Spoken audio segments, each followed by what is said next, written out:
sage, monk, warrior. When someone reaches adulthood, they are given a profession through divine revelation that matches their personal strengths. It is said that the greatest profession is considered to be the swordsman mage above all. The boy stood by the priest and thought that he would definitely become a magical swordsman.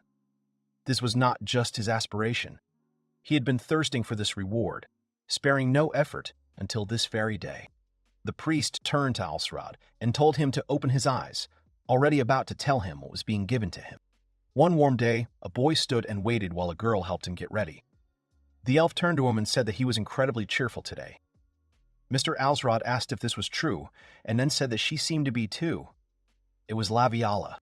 The girl agreed with a smile and said that she'd been serving him for 17 years, helping with everything he needed. The guy turned around with a smile and said that today he was also looking forward to the fact that he would soon receive a profession.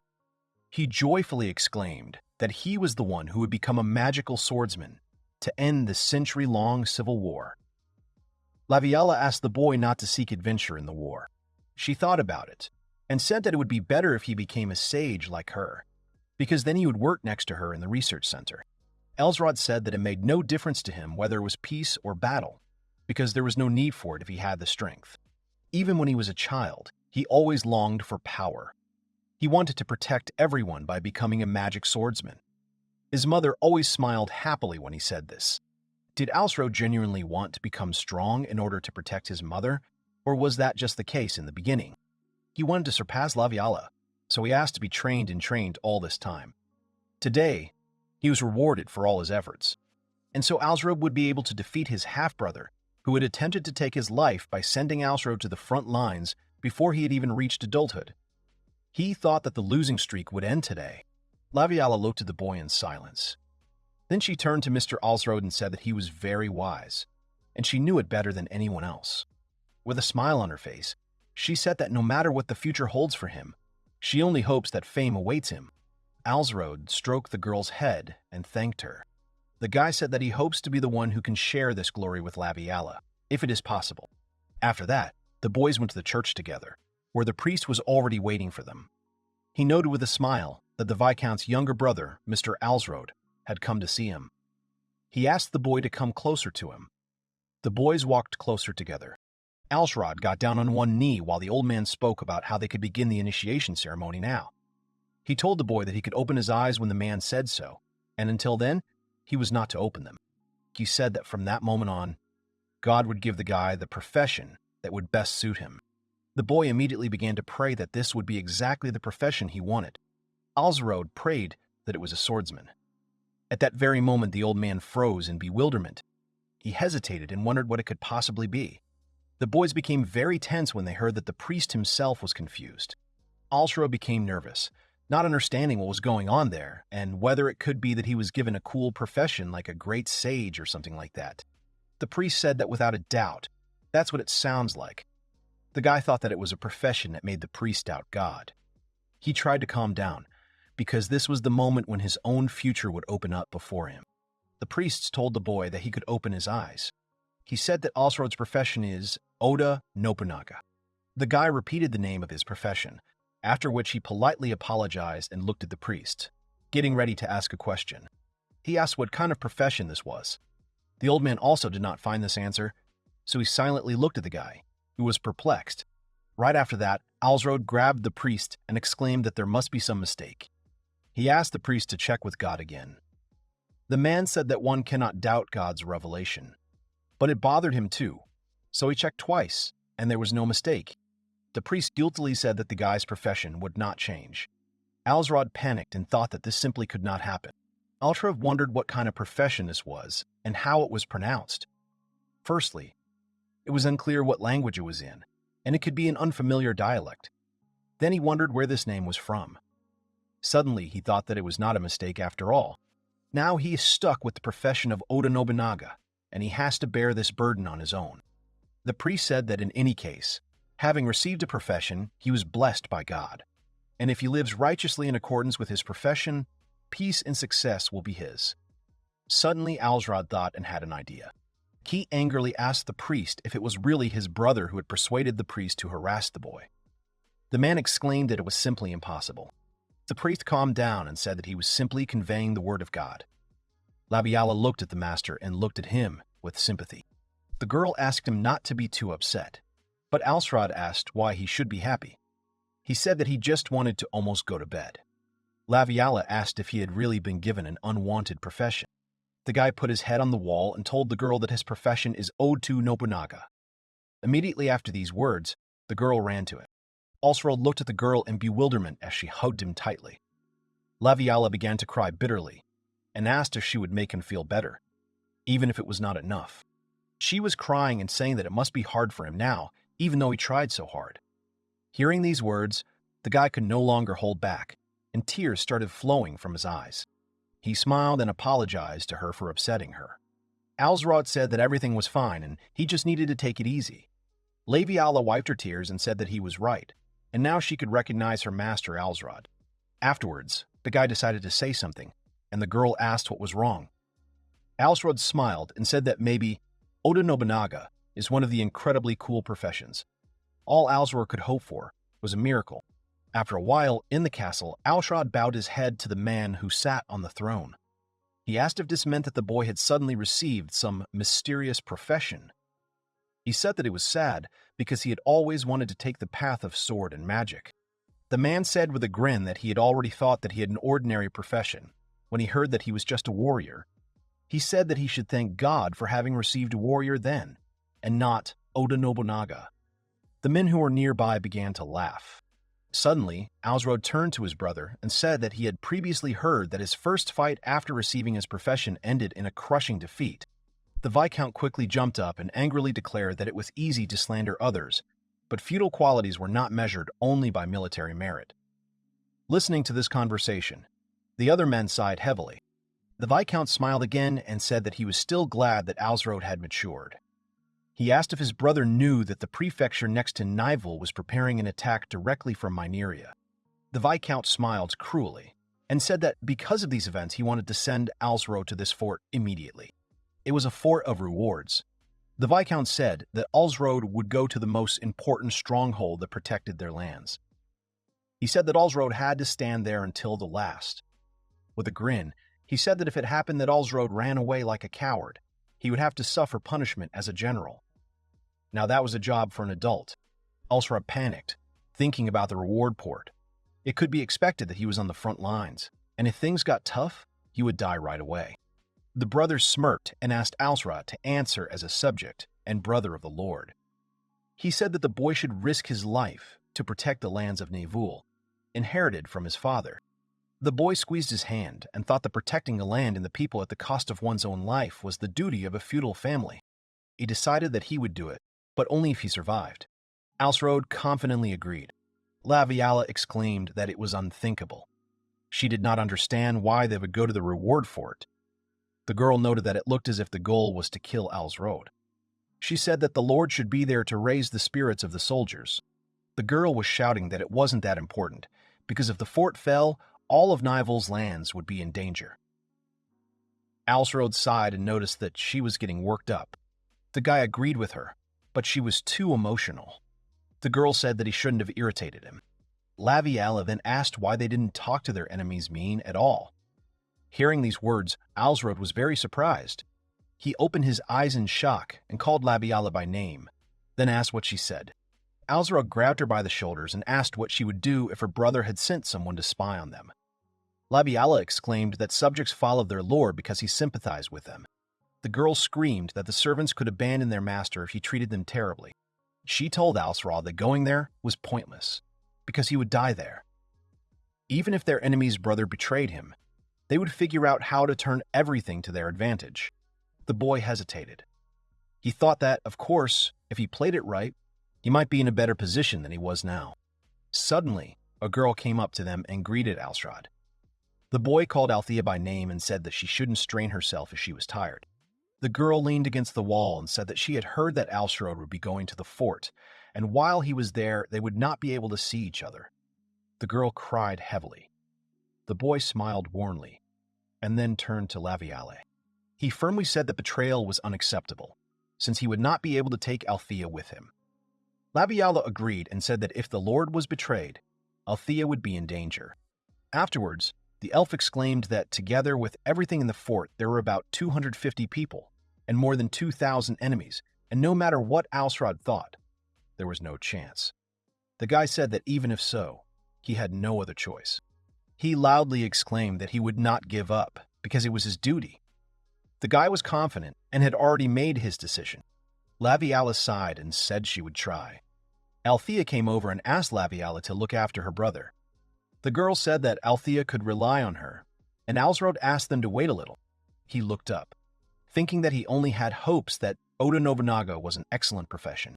One very clear day, a large group of people on horseback were getting ready to set out on a journey. Ahead of them was a man with a flag. The man was Alsrod, with Laviala standing next to him. The soldiers were shouting in admiration that this was the Lord's younger brother. One man came up and bowed low to the boy, and Alsrod asked if he was the boss of the castle.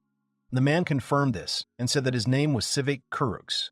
He explained to Alsrod that he had to fill the boy in on the situation and that he had to follow him. The boy was a little nervous. Together they climbed the tower, and Sivik said that their enemy had built a fort on the other side, in Minaria territory. Some of their groups were deploying to set up camps. Alsrod approached the commander and asked how long ago the enemy forces had been attacking. Sivik explained that it had been 2 months and that he had already requested additional support to bolster their defenses, but no one had responded yet. Alsrod tensed up and wondered if his dear brother really thought that if he lived, everything would be fine, even with all of Nivelle at stake. The man said that what was important was that these passages around the fort were being built by the enemy's construction team to climb the rocks. He added that it seemed they wanted to attack them all at once, and it didn't matter whether it was early or late. They looked down from the cliff together, and Sivik said that they didn't really know yet how soon it would happen. The man explained that the fortress itself was extremely resilient and would somehow hold out. But if the enemy broke through the gates while the soldiers were so exhausted, the situation would be much worse. Alsrod was shocked that the situation was much worse than he had expected. He thought that even if the fortress did not immediately fall into enemy hands, or he died, and it was unclear what happened, his brother would be happy with any possible outcome. The boy clenched his fist and firmly decided that he would survive in order to take revenge on this cruel man in the future. In a large building, there was a soldier who was holding a spear in his hand and sleeping. Suddenly, an arrow was pulled back on the bowstring and then hit the soldier in the neck.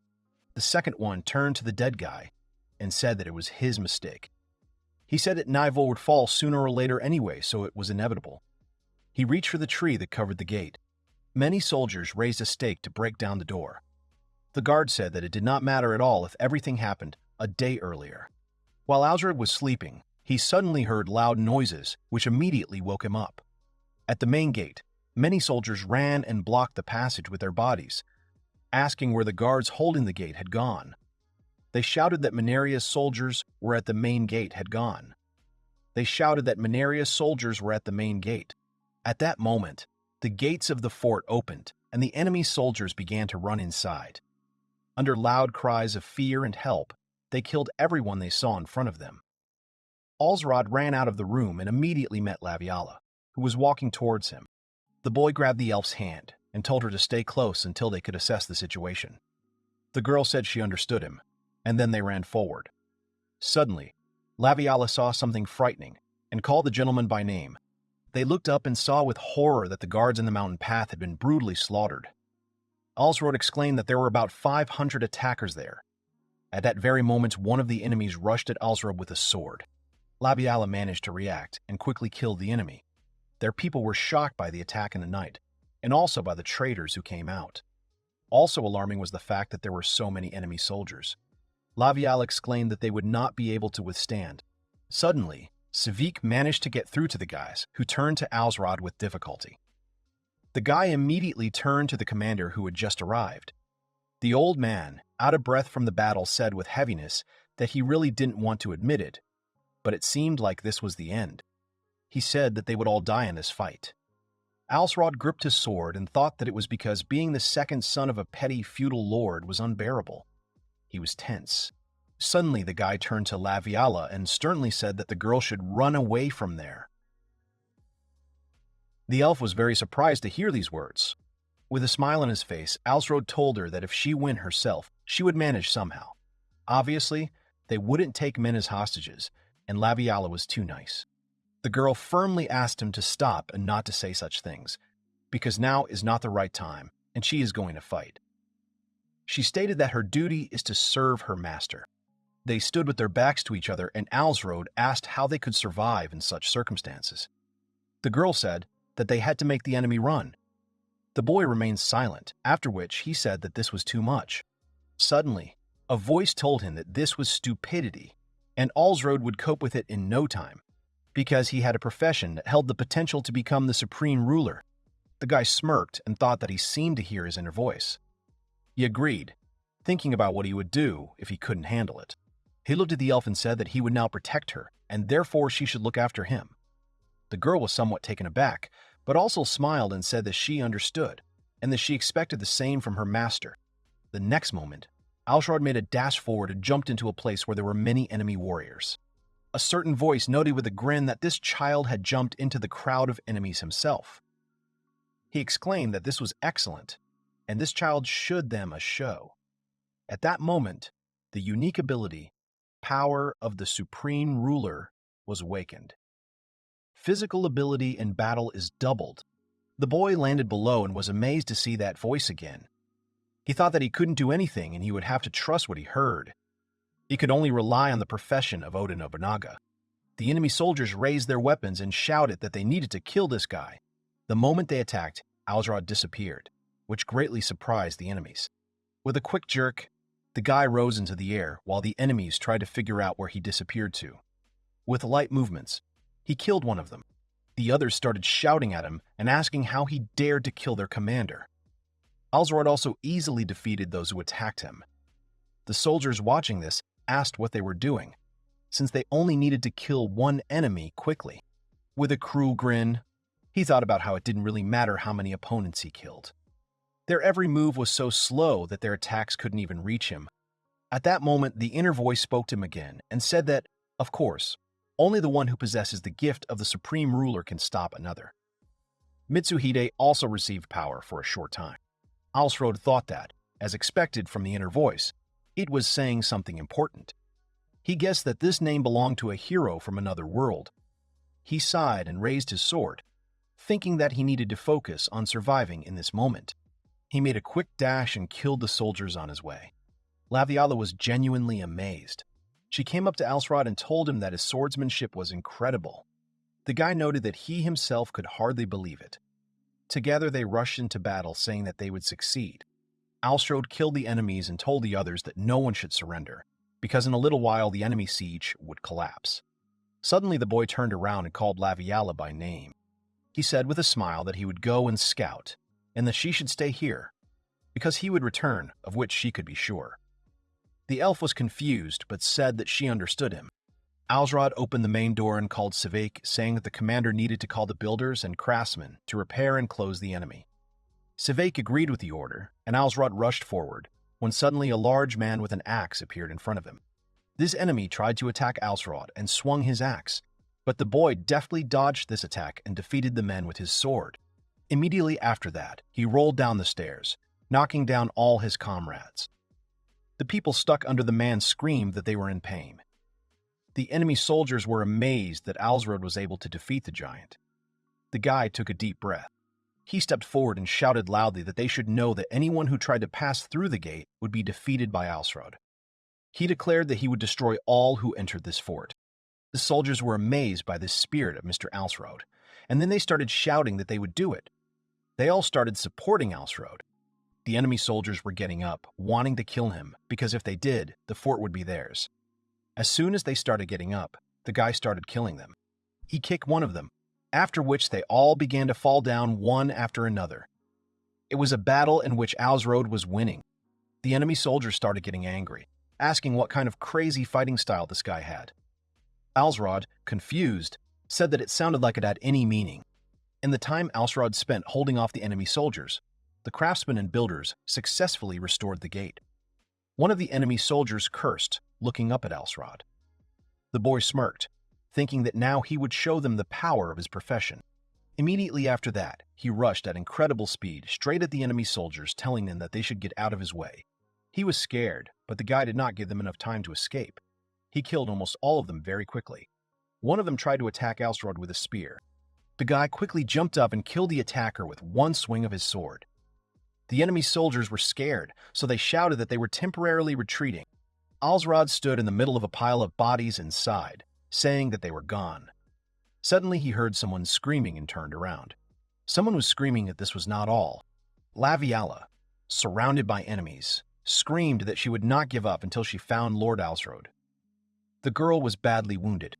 Seeing this, the boy cursed, remembering what he told her to wait in the fort. Laviala screamed that she would not let Mr. Alsrod die alone. The boy ran towards her, sighing at the realization that she thought he was going to die for them. He had come to the conclusion that she was beyond repair, and this big baby had been with him since he was born. It was only natural that she wanted to be there for him when they died. He quickly pulled out his sword and attacked the enemy soldiers, thinking that he didn't even intend to die there, so she should survive too. The inner voice loudly agreed with him and said that everything was right, and the deaths of Alsrod and his subjects were boring to him, so he should hurry. It gave the boy the unique ability, Pride of the Supreme Ruler, which awakened immediately. With one light swing of his sword, he was able to completely defeat one of the soldiers. While he defeated the rest, the soldiers were terrified and said that he was a monster. In the end, he killed them all. Immediately after Alsrod finished, he rushed to Laviali, who was sitting on the floor and silently looking at him. The guy quickly asked if she was okay, but the girl only called his name. Suddenly, she quietly apologized, which greatly surprised Alsrod. The girl burst into tears and said that she was simply afraid to leave the guy alone. Alsrod winced and hugged her with a smile, then said he would scold her a little later. He added that he was extremely glad that she was okay. Unable to stop her tears, Laviala was grateful to God that Mr. Alsrod had survived the battle. The boy was surprised and said that he should be the one saying that since it was Laviala who was in danger. Continuing to cry bitterly, the girl said that he went alone, and she already thought that he died. Her emotions were so strong that she only repeated that she was very scared. The guy stroked her head and said that if she was feeling better, she could cast some restoration magic on him, since he was pretty tired due to the strength of his profession. Suddenly, he thought about his profession and the voice he heard a little earlier. The unknown one spoke when he defended his property. The guy could guess what it meant. Realizing this, he hugged Laviala tightly, who was confused by the guy's strange behavior. She blushed and told Mr. Alsrod that she was in pain. Suddenly, the guy told the elf that he didn't want to lose her. The girl was very surprised, but she hugged him back and started crying again, saying that she wouldn't disappear from him. Alsrod couldn't hold back his tears and started crying too. He told Laviala that even if she went away, he would bring her back. While standing by the river, someone loudly exclaimed that this was simply impossible. The enemy commander was shouting that despite the superiority of their army, the army still fled. He was extremely angry about this. One of the soldiers said that, with all due respect, the bulk of their forces consisted of just one young officer. Hearing this, the commander thought about it and assumed that this was their reinforcement from yesterday. But he was interested in whether there was such a valiant person among the navals. They didn't know everything, but they could confirm one thing for sure. They said that some elf in Alsrod Naivul had arrived with him as reinforcements, and no one else. The boys looked at the flag of Naivul and spoke joyfully about how they were able to protect it. Laviala said that this was a triumphant victory for Alsrod. The two of them entered the fort and greeted the army. The soldiers, as one, joyfully shouted Alsrod's name. They said that their hero had returned. The boy raised his hand and exclaimed that the Manerians had been driven back and the bodies of their enemies were already lying at the foot of this fortress. Laviala looked around in admiration as the soldiers shouted that victory was theirs. Suddenly, Commander Civic stepped forward and called the boy by name. Seeing this, Alsrod was delighted. Civic dropped to one knee and exclaimed that he would immediately convey information about the battle to the Viscount of Castle Naivul. Every soldier in that fortress had witnessed what had happened. Alsrod smiled and said that they shouldn't bother, because he didn't know how things would have turned out if it had only been him. The guy said that everyone deserved the credit, and then thanked the commander. Civic bowed low and told Alsrod that he was now the commander of this fort, and therefore he should call the man simply by his first name. Alsrod was a little confused and blushed, but still agreed and said that he understood, after which he called Civic by his first name. After that, The guys gathered in the room and started discussing. They said that the defensive battle had been successful for them, but that it hadn't decided anything. They asked why, instead of continuing to defend, they didn't try to occupy their territory. The enemy has even built a fort on the opposite bank, and they need to somehow force them to leave, otherwise an evil situation will get worse. Sivek pointed to the map and said that this defeat would make them wary, and there was also the possibility of another offensive, and they needed to take action. Laviala asked what they thought about a nighttime counterattack in this place. She added that the noise of the river would drown out the sounds of footsteps. Sivek said that the problem was that they didn't have enough forces to take the fort. The enemy base wasn't that big, but it was surrounded by several camps. Immediately after that, the room went silent. After thinking about it, Laviala loudly exclaimed that it was useless and she couldn't think of anything. Alsrod thought that the plan to break through a large army with a small handful of soldiers wasn't so bad. Suddenly, his inner voice told the guy that there was nothing to worry about, because he had the strength and experience of a great ruler. Hearing this, Alsrod was greatly surprised, and a picture of a great state appeared before him. Alsrod quietly said that it was a good idea. Then he exclaimed that it could be called a clever plan. The guy said that they would build something that would be a big hindrance to their enemies right at their throats. He exclaimed that they couldn't turn the tide of the war without doing something so unexpected. Sivek agreed admiringly. With a smile on his face, Alsrod thought that he had previously thought that they would tell him that it was impossible or something like that, but that had not happened. Alsrod was about to ask about the traitor, but Sivek quickly reported that he had dealt with it while the boy was fighting the enemies. One of the wounded subordinates told the former commander about it. Having learned this, Alsrod realized that all his worries about the future were exhausted. With a grin, he said that they would do it in 2 days, during the new moon. 2 days later, one night, Nivel's army gathered to the river and was already preparing its attack. Laviala, who was hiding not too far away with Alsrod, asked if there were any changes on the enemy's side.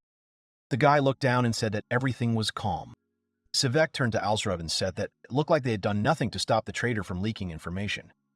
The guy smiled and said that it was all thanks to Sivek and his subordinates. Alsrod rose a little higher. As he climbed up, the guy told the others to listen carefully to his words, because it depends on time. He said they shouldn't think about what would happen if they couldn't do it before sunset. He told them to try their best if they didn't want to die. He had already told them what they had to do before, and he was counting on them. Slowly, the warriors began to descend and prepare for the attack. Alsrod thought that, in truth, their work was beyond what he had imagined. 3 days ago, during the defense of the fort, he was unsure and assumed that it might be because he was fighting alone on the front lines. The remaining soldiers, who are comrades in arms, think that it is worth risking their lives for Alsrod. The guy assumed that it was also related to the mysterious work of Oda Nobunaga, and if we assume that this is the name of the hero, then perhaps his heroic charisma lives in Alsrod too. The army had already gathered in one large formation when it began to get light outside. Alsrod said that thanks to all of them, they had made it in time. The guy raised the flag and said with a smile that this was their night fortress. He was ready. Suddenly, someone told the guy that this was a great job, and here it was, the strategy of the great ruler. Alsrod was a little confused and turned around. In front of him was the man who owned that voice. He said that if someone built a fort in enemy territory for 1 day, the enemy would lose heart, causing chaos among the troops. He said that Alsrod should use that power for his own pleasure. Alsrod looked at the man and asked Oda Nobunaga if he was a hero. The man looked at the boy. He chuckled and said that it was natural, because Oda Nobunaga was the name of a great ruler. But now it was just a job title. The man had no intention of manipulating Alsrod, so he could rest easy. Oda Nobunaga added that it would be a waste of time. Alsrod was somewhat surprised by his response. Oda Nobunaga said that in his youth he too was laughed at as if he were some kind of fool. However, he added that he was able to capture everything that was under the heavens, and this is also quite within the power of Alsrod. After a while, a large number of people gathered by the river. At this time, someone said loudly that this simply could not be. They asked why the naval flag was on Mineria territory at all. The Mineri commander exclaimed that they must not lose focus, as this was a bluff at best. He ordered their forces to be deployed. He did not understand what Nivel was planning now. Suddenly, they saw a crowd of soldiers running away from the forest in fear. One of the soldiers who saw this turned very pale and asked what it was. On a large mountain, which was very close, they saw a huge number of Nevil's warriors. The man on horseback asked the rest of the army why they had stopped, and then ordered them to attack. At the same time, Alsrod shouted for everyone to hold their positions to the last. Labiala gave the order for the archers to fire, and then the full-scale attack began. It was a rain of arrows, and the enemy troops said that if they continued, it would be a killing field for them. One of them started to run away, thinking that they should retreat. But in the blink of an eye, an arrow flew into his chest, and he died. They realized that they were easy prey. Labiala exclaimed that they would not get up to them. Several warriors noticed a possible passage and pointed to it, saying that they could go there. They began shouting for the others to get up faster. One of the soldiers went up to Alsrod and quickly reported that Maneria's army had already penetrated the fort. Hearing this, the boy was very surprised. The enemy soldiers quickly rose forward, sensing danger. Alsrod waved his hand and told them that they had to kill absolutely anyone who got up there. Laviala followed the order and began shooting at the enemies with the other archers. Alsrod smirked as Civic spoke about how he was a little worried about how effective such a fortress would be, but it seemed to be doing its job well. The guy replied that he had the rather intuitive idea that by adding structural height, he could create a dirt fort. At this time, the enemy soldiers who were running upstairs exclaimed that they were not there. One of them pointed at something in fear and asked his friend to look at it. In front of them, they saw that the path was breaking off. Oda Nobunaga said that it was a trench. After such a path, the warriors were suddenly at a loss and stopped. The soldiers were shouting loudly and asking where they had gone. Suddenly, one of them noticed and said that they were up there. The enemy army was very surprised that they had not noticed. One of them threw down his shield and suggested that they could use their boat as a bridge. However, before the man could finish his idea, an arrow pierced his head. Labiala said with a smile that she was not afraid of the enemies who fell for Alsrod's trick. At least she would never lose to people tired of stupidity and naivety in their path. Alsrod said that he was also surprised by the effectiveness of his strategy. The soldiers fell before their commander and said that they could not attack because the losses had already exceeded hundreds of people. The man cursed and agreed, after which he announced a temporary retreat. Civic turned to Alsrod and asked if they should give chase. The boys said it was not worth it, since they still had fewer soldiers and the enemy would have the advantage once they left the fort. After the battle, Alsrod said that they had all fought well. If it hadn't been for their courage, the strategy wouldn't have worked. He thanked them. They started shouting and praising Alsrod. They were happy in praising both Alsrod and Naval. As expected, Civic and Labiala were also supporting him. The guy was smiling. He raised his hand in victory. After receiving news of Nivul's victory, the elder brother Gaizel sent additional reinforcements to the reward fortress. The war on Maneria's side had turned into a power struggle, so the situation had been restored.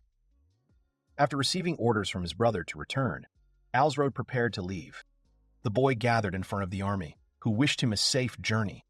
Civic said that Alsrod was not a wounded hero, thanks to whom they were able to protect Nivul. The boy said that if he was a hero, then so was Civic. He said that they must fight bravely. Oda Nobunaga laughed loudly and said that Alsrod simply could not help but brag. The boy turned to the spirit and told him to shut up. Civic watched in bewilderment. After that, they went on their way.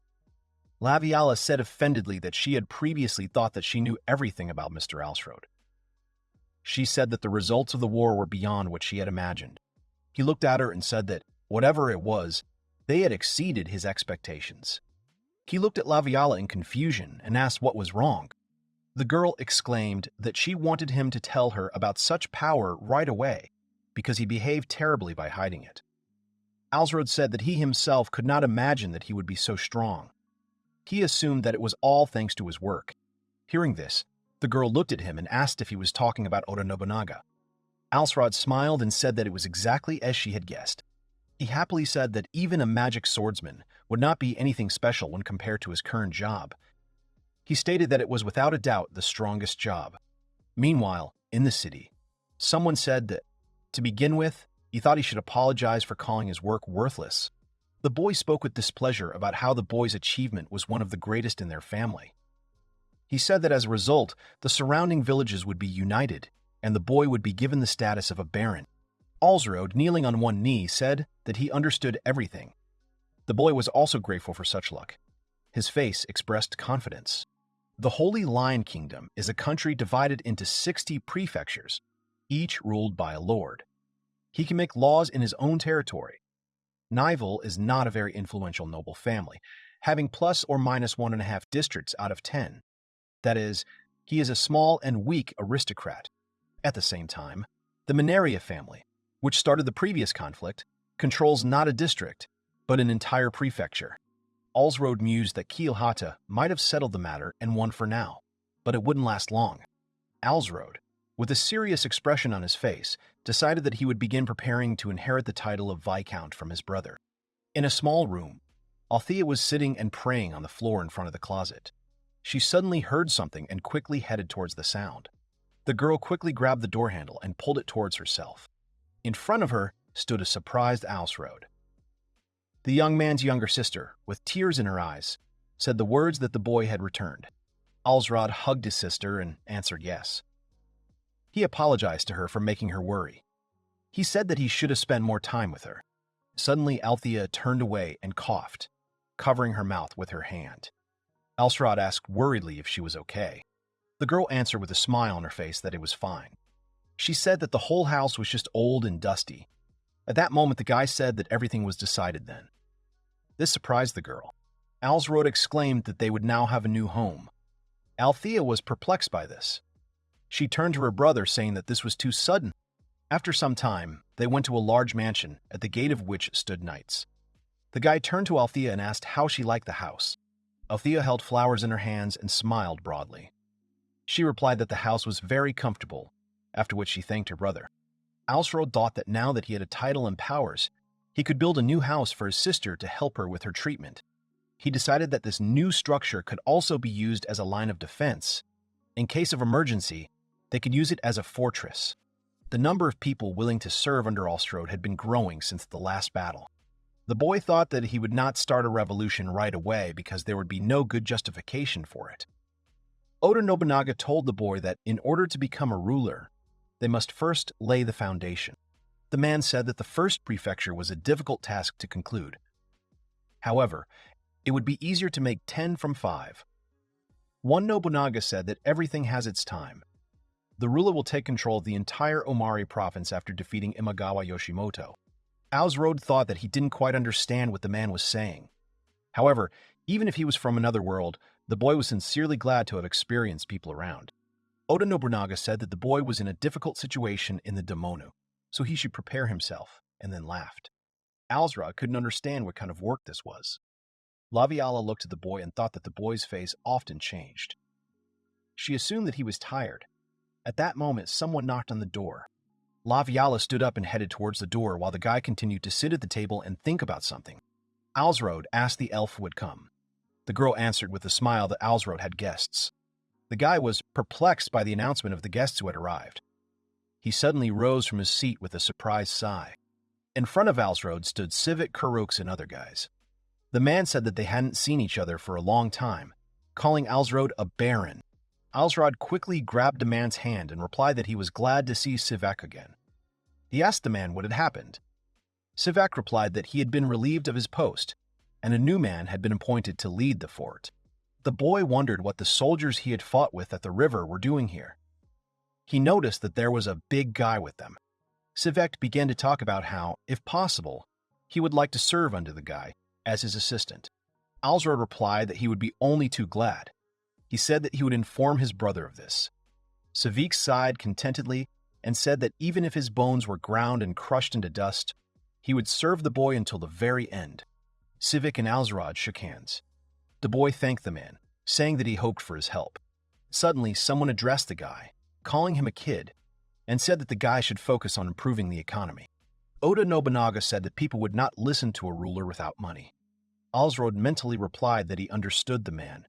He asked how he could solve this. Meanwhile, Laviala asked Civic if he had inspected the building yet. Oda Nobunaga replied that it was simple. He told the boy not to allow the stalls to operate without paying taxes. The man said that they should try it on a small scale first. Meanwhile, at Seijo Castle, when the merchants make a profit, they will also get their share. One man calls out to another and asks what he is doing. He was asked if he was really going to open a shop in Haruto village. Taxes should be collected where the money is actually there. Collecting them from one or two people wouldn't be such a big deal. The man laughed and said that with the current sales, he wouldn't advise him to do that. He asked if he had a counter with taxes paid. When the man saw the papers, he was very shocked. He could not believe the income tax and duties. The city and its surroundings will certainly change. 6 months had passed since then. The boys were walking around the city. Alsrod was talking about how the market he had walked through as a child had never been so lively. He told Labial that it was like a dream come true. The boy was glad that it had brought such success. Laviala said that more and more people from Kiyohata Castle are arriving to them. She said that the number of officers has also increased, and they continue to renew their military documents. The girl turned to Alsrod with a smile, saying that they had also received an offer from the elf. In front of the guy stood a stack of Laviala's finished work. He said that he did not have time to rewrite the documents, and there were more of them every hour. Laviala addressed Alsrod by name, which caught his attention. She said the boy seemed to have a newfound charm. She enthusiastically said that the guy is a man of action, not words. The girl said that this is what everyone around says about him. Alsrod replied that he knew the girl would praise him, so he took 3 points off her. The girl angrily called the guy mean. She looked at Alsrod with a little embarrassment, saying that she thought it was called charisma. Laviala said that something similar had awakened in the boy. Alsrod thought about something similar and suggested that it might be because of Oda Nobunaga. At this point, Laviala said that it was because of the boy's own abilities. She also added that she had thought of something. She said it wasn't because of the job he got, but because of the qualities he had from the start. The guy listened carefully to the girl. The elf suddenly shouted joyfully that Alsrod was incredible. This made the boy laugh loudly. He quickly apologized to the girl who was confused. Alsrod was slightly embarrassed, then thanked Laviala. The girl replied with a smile that she was always happy. After some time, the boy greeted his older brother. The boy said that he had been hunting and wanted to visit Alsrod. Alsrod replied that he understood, and then added that his reception room was ahead. Suddenly, the brother noticed something. He asked in surprise why there were so many warriors in this place. Alsrod said that because of his exploits in the recent victory, many people expressed a desire to join him. The man said that feeding so many warriors is quite a difficult task. Alsrod responded with a wide smile, saying that it was no problem. His answer made the man gasp in confusion. The guy said that they had leased out some of their empty land to people to get a bigger harvest. Thanks to this, the guy was able to give more land to his vassals. Alsrod's brother began to talk in a lost manner about something that had always interested him. He said that the boy was simply his subject, so he didn't have to do so much. Alsrod thought that he couldn't deny it. He said with a smile that considering the defensive capability of this area, this number was absolutely necessary to protect Kiyohata. The older brother, shocked, replied that he understood. He told the boy to continue working on it then. Alsrod agreed and said that it was only natural for a younger brother to help his older brother. After that, they left the Baron's castle. Alsrod's older brother was very unhappy with this arrangement. On the way, he cursed at passers-by, ordering them to get out of the way. Laviala addressed the boy, saying that the older brother seemed afraid of the boy. She said that perhaps he was afraid of losing his place because he did not have a child of his own. The boy responded that he was too predictable. Alsrod said that she would give the amulet to his brother's wife, which should help them have a child. The boy looked at Laviala and told her to continue gathering information about her brother. The girl accepted the order with a small bow. Alsrod thought that his brother didn't like the idea that the boy was doing too well. The boy assumed that he would definitely try to kill him in the near future. The guy thought with a mysterious smile that this was when he would strike back. In the castle, someone asked for forgiveness. The elf stood before Alsrod and said that Mr. Gazer wanted the boy dead and outlined his plan. The elf said that Gazer would pretend to be sick in order to call the boy to his castle and kill him there. Alsrod replied that he understood everything. Laviala presented the bag on a platter and asked the elf to accept it as a token of gratitude. The boy burned the letter. Alsrod said that this letter, received from another person in his brother's castle, tells the same story. Laviala speculated that he was planning to kill the boy by feigning illness. She said the odds were indeed stacked in their favor. Alsrod clutched the remains of the letter and said that, frankly, He would be glad if his brother died of illness. The girl spoke in confusion about how hard it would be for the guy to kill his own brother. Alsrod couldn't deny the fact that he was his blood brother. However, the people he wanted to protect were his sister and Laviala, as well as the people of Naple. The boy decided that even if they were family, an enemy was still an enemy. Alsrod stood up and said that it was not a problem, addressing Laviale. Alsrod said that now only Althea remained from his family. The guy had no one else. The elf put her hands on the boy's chest, saying that she would always be there for him. The girl said that when the time came, she would be able to help him. Alsrod took the girl's hands, addressing her by name. He said that he would be the new ruler of Nivol and would not let his people down. He asked her to stay with him until his death. Laviala replied that she knew. She began to talk about how she had been given the opportunity to meet the guy since he was born. The elf tenderly placed the boy's hand on her face and said that the boy had even saved her life once. Alsrod approached Laviale, causing the girl to blush slightly. She trembled slightly, causing the boy to laugh quietly. The elf asked the boy not to laugh, and Alsrod awkwardly apologized to her, saying that she was so sweet. The next moment, the guy touched the girl's lips with his. The next day, the girl was tossing and turning in bed in the morning. She was told that she could sleep a little longer if she wanted. Laviala sat up in bed in a panic and covered herself with a blanket. She said good morning to the boy. Alsrod said the same. The guy handed the girl a glass with an embarrassed expression, saying that her breasts were not that big. He hesitated, saying that he had not seen them. He suddenly noticed the girl's expression, so he asked what was wrong with him. She screamed at him not to say such a thing to her. Alsrod's brother scolded the boy with displeasure. He couldn't believe that even despite his illness, the boy didn't want to visit him. He angrily threw his glass at the maid, shouting words about who the guy even thought he was. The guy sat on the throne and said that in order to lure Alsrod to him, he would need a fatter bait. He suddenly realized what he had to do. He ordered his servant to immediately report that he planned to hand over the throne to Alsrod. After some time, Alsrod, Laviala, and all his knights set out on their journey.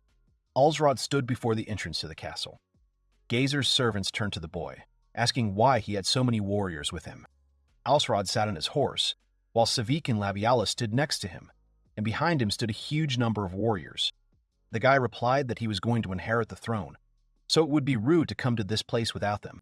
The elder brother's servant awkwardly began to talk about how the boy was making Mr. Gazer worry. Laviala spoke of the many strong men in their army, gesturing to the warriors behind her. She asked what they were worried about. The man replied with displeasure that he understood everything. He turned to Alsrod, telling him to follow him. He also said that the guy's people should wait for him at the entrance. Laviala intervened, saying seriously that they did not agree. She said that their people would be waiting for them in the castle garden. The man began to talk in confusion about what would happen if something happened. The elf exclaimed that this was very rude. She said that the man was talking to Alsrod, who would ascend the throne today. The girl asked the servant what right he had to go against the boy's order. The man sighed in confusion, then pointed with his hand, telling them to follow him. After that, everyone went inside the castle. Alsrod's subjects followed their master. Geyser's servant looked at the guests suspiciously. At some point, Laviala noticed something, causing her to scream loudly. The girl quickly neutralized the soldier with the crossbow, who was not far from the boys. The servant only exclaimed questioningly. Laviala informed Alsrod that it was the killer. At that moment, the man grabbed his sword, cursing at the guy. He shouted words for him to die. However, he did not have time. The man was quickly struck by Alsrod's sword. The boy asked what the killer was doing in this place. The boy pointed his sword forward and loudly asked if they were planning to kill him. At the same moment, the door to the next room, where the warriors were, opened. The order was given to kill Alsrod. One of the warriors quickly pointed his spear at the boy, screaming for him to die. Alsrod deftly caught the weapon, then intercepted it. The boy threw the weapon back with all his might, activating a special ability of the Overlord's power. His accuracy and strength were doubled. The spear that the boy threw pierced two warriors at once. They screamed loudly from the attack. Savik turned to Alsrod, telling the boy to leave the place to them. He told the boy to follow his brother. Alsrod thought that his brother could not be allowed to escape. He agreed with Savik. The boy extended his hand to Laviala, shouting for the elf to go with him. The girl sighed in surprise. Alsrod said that when he protects Laviala, he becomes much stronger. At that moment, one of the warriors quickly approached them and pointed his weapon at the girl. Alsrod saw this, so he quickly covered the girl. The boy kicked the warrior, activating the special ability of the Lord's Pride. When defending someone, his attack increases by 2 times. The warrior flew back with a loud cry from such a blow. Oda Nobunaga began to speak contentedly about how this was a true battle of the Lord. He exclaimed for the boy to continue in the same spirit. The warriors of Geyser were terrified when they saw someone in front of them. They froze, holding their weapons in their hands. In the middle of the corridor in the castle, Alsrod stood before the warriors, ready for battle. He inspired fear in the warriors. The guy used his passive ability that gives a bonus to experience growth. It was called the man who took over the world. It instills fear in his enemies, but does not work on the confident. The guy frowned and shouted at everyone to get out of the way. One of the warriors rushed at Alsrod with a loud cry. The boy stopped his powerful attack with his sword. Alsrod looked in surprise at the warrior with whom they had crossed blades. The warrior was furiously shouting the boy's name. The boy thought that he felt nothing because the warrior did not show any emotions. He assumed that he was simply swinging his sword. Only one solution came to his mind. The boy assumed that the warrior's job was to berserk. Alsrod said he could applaud the warrior for taking the plunge and sacrificing his life. However, there was something else. The boy quickly attacked the warrior, shouting for him to stand in the boy's way. He hit him with his attack. Geyser sat on the bed and said that he was still the ruler and would always be. He hid under the blanket and said that the guy would never be able to do this. At that moment, someone appeared on the threshold of the room. Alsrod turned to his brother and told him not to talk. Nothing would change. This greatly frightened Geyser, causing him to scream. The boy stood and looked at his brother carefully. He thought that Geyser could not escape. Moreover, all his men were guarding the corridors. Alsrod would have spared his life if his brother had handed over the throne to him. Geyser hid under the blanket and continued to mumble that this was some kind of misunderstanding. He said that he didn't ask for this. At that moment, Oda Nobunaga was also looking at him. The man said with displeasure that just listening to his voice made him furious. Geyser jumped up and started talking about how he knew what to do. He said that he would hand over the rule of all of Navul to Alsrod. He said that from now on, the boy would be the ruler of all their lands. Alsrod listened to his brother in silence. Alsrod knelt down before his older brother and thanked him for the honor. At that moment, Geyser pulled out a blade from behind his back. The older brother rushed at Alsrod, screaming for him to die. But the boy defended himself and then wounded his brother, surprising him. Laviala bowed to the boy, saying that it was a magnificent attack. She corrected herself, calling Alsrod a viscount. Alsrod stood there with a blank expression. He wiped his face and said that 1 viscount would not be enough for him. The guy was talking about how even Mineria a Riscaltis was named such after taking just 1 county. The boy thought about how he needed to become stronger to protect Nivol. He decided that he would start by taking all of Fordalia's districts. Savik informed the boy that they had combed the entire castle and restricted the enemy's movement. Alsrod replied that this was good. Alsrod ordered his words to be spread, that he would now rule Nivol. The guy sat on the throne and said that he would not only protect Nivol, but would go even further. Alsrod said that, in other words, he plans to become the overlord. He wanted his subjects to watch him closely. The boy smiled and said that a new era was coming. An era of their lands under one banner.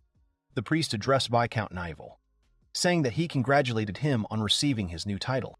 Alsrod replied that he had done nothing special when he addressed the priest of Elnith. The man said that he had never thought that the boy would become a viscount. He said that he was sorry that Geyser had died of illness. Alsrod replied that as his brother, he felt terrible that he could not help him. They spread the rumor that Alsrod's brother had died of illness. The priest also began to talk about something else. He asked the boy if his job was still related to Oda Nobunaga. He said he was worried that something bad might happen to the boy because of her. Alsrod replied with a smile that nothing like that. On the contrary, he was glad to see her, because thanks to her, he became a viscount. The priest replied that it was good. He said that he planned to conduct a voice diagnosis with Oda Nobunaga today. Voice diagnosis was a form of fortune-telling. Alsrod thought that if he remembered correctly, he could partially learn his destiny with it. Oda Nobunaga said that it was all nonsense. The guy thought that it was somehow exciting. He was interested in what would happen with his work.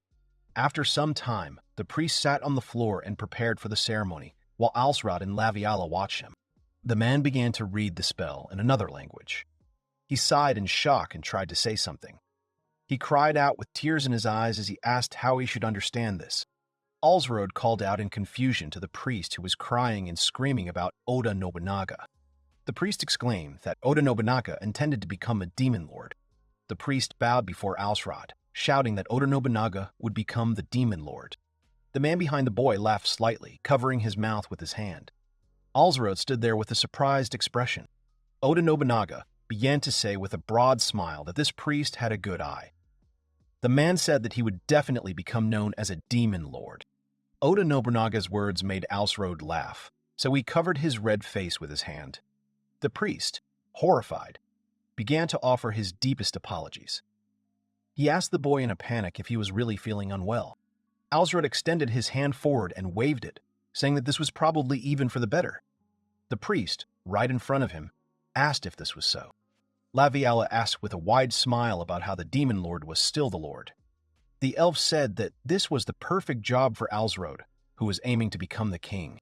Alsrod looked at the girl, saying that he would do everything in his power to be a benevolent ruler and avoid the clutches of evil. The priest was horrified.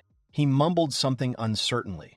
He said that although the royal family had declined, it still continued to exist.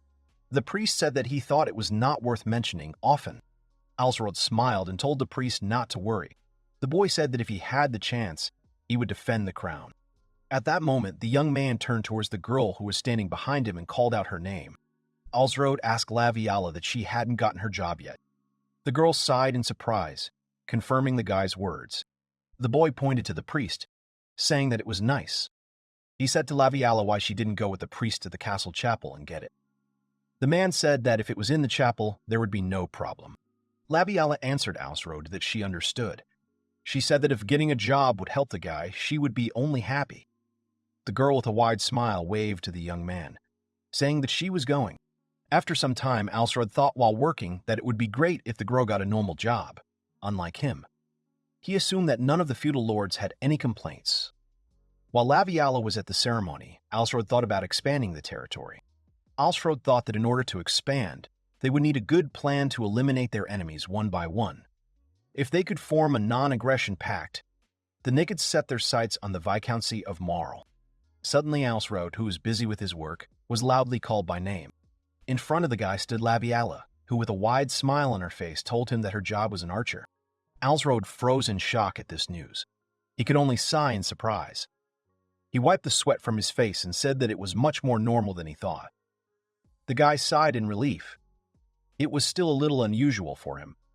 Laviala replied that if you compare it to his work, then it was possible.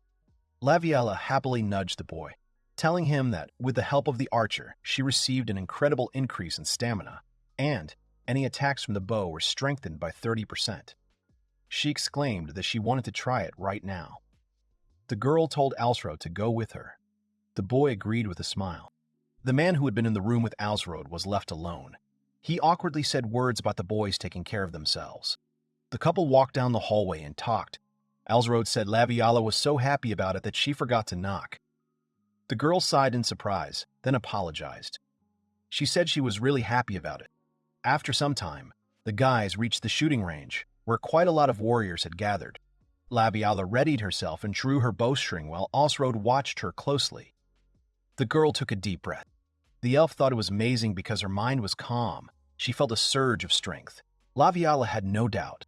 The girl opened her eyes and thought with confidence that she was now at the peak of her powers. After which, she released the arrow. The arrow from Laviala's bow flew out with insane speed and force. Alsrod and the others were shocked by what they saw. The arrow hit the target. The observers saw that the girl's arrow destroyed the target and ended up in a huge rock behind. They noted that this would have been an instant death. Alsrod turned to the girl with great delight, saying that it was incredible. He said that Laviala could become the most powerful archer in the world. The boy told the girl that this way she would be able to fight on the battlefield without any problems. Laviala agreed. saying that now she would be able to defeat Almas's enemies while staying close to Alsrod. The young man told the girl that with her abilities, she would have no problems commanding the elves. Alsrod looked at Laviala with a smile and told her to continue practicing, because the time when her abilities would be useful to them was near. The girl wondered what that could mean. The boy told Laviali that they were going to carry out the largest territorial operation in the history of the Vice-County of Nivul. Sometime later, on the plains of Hughes County, Alsrod gathered his army and headed for the Viscounty of Marl in the east. One of the soldiers blew a loud trumpet.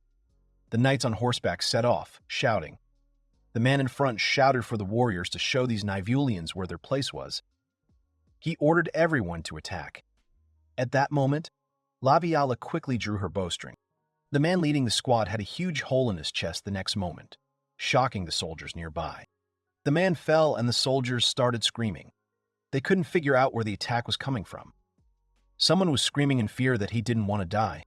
All the warriors began to quickly run away in panic in different directions. The warrior on the horse shouted for them not to run away from the battlefield.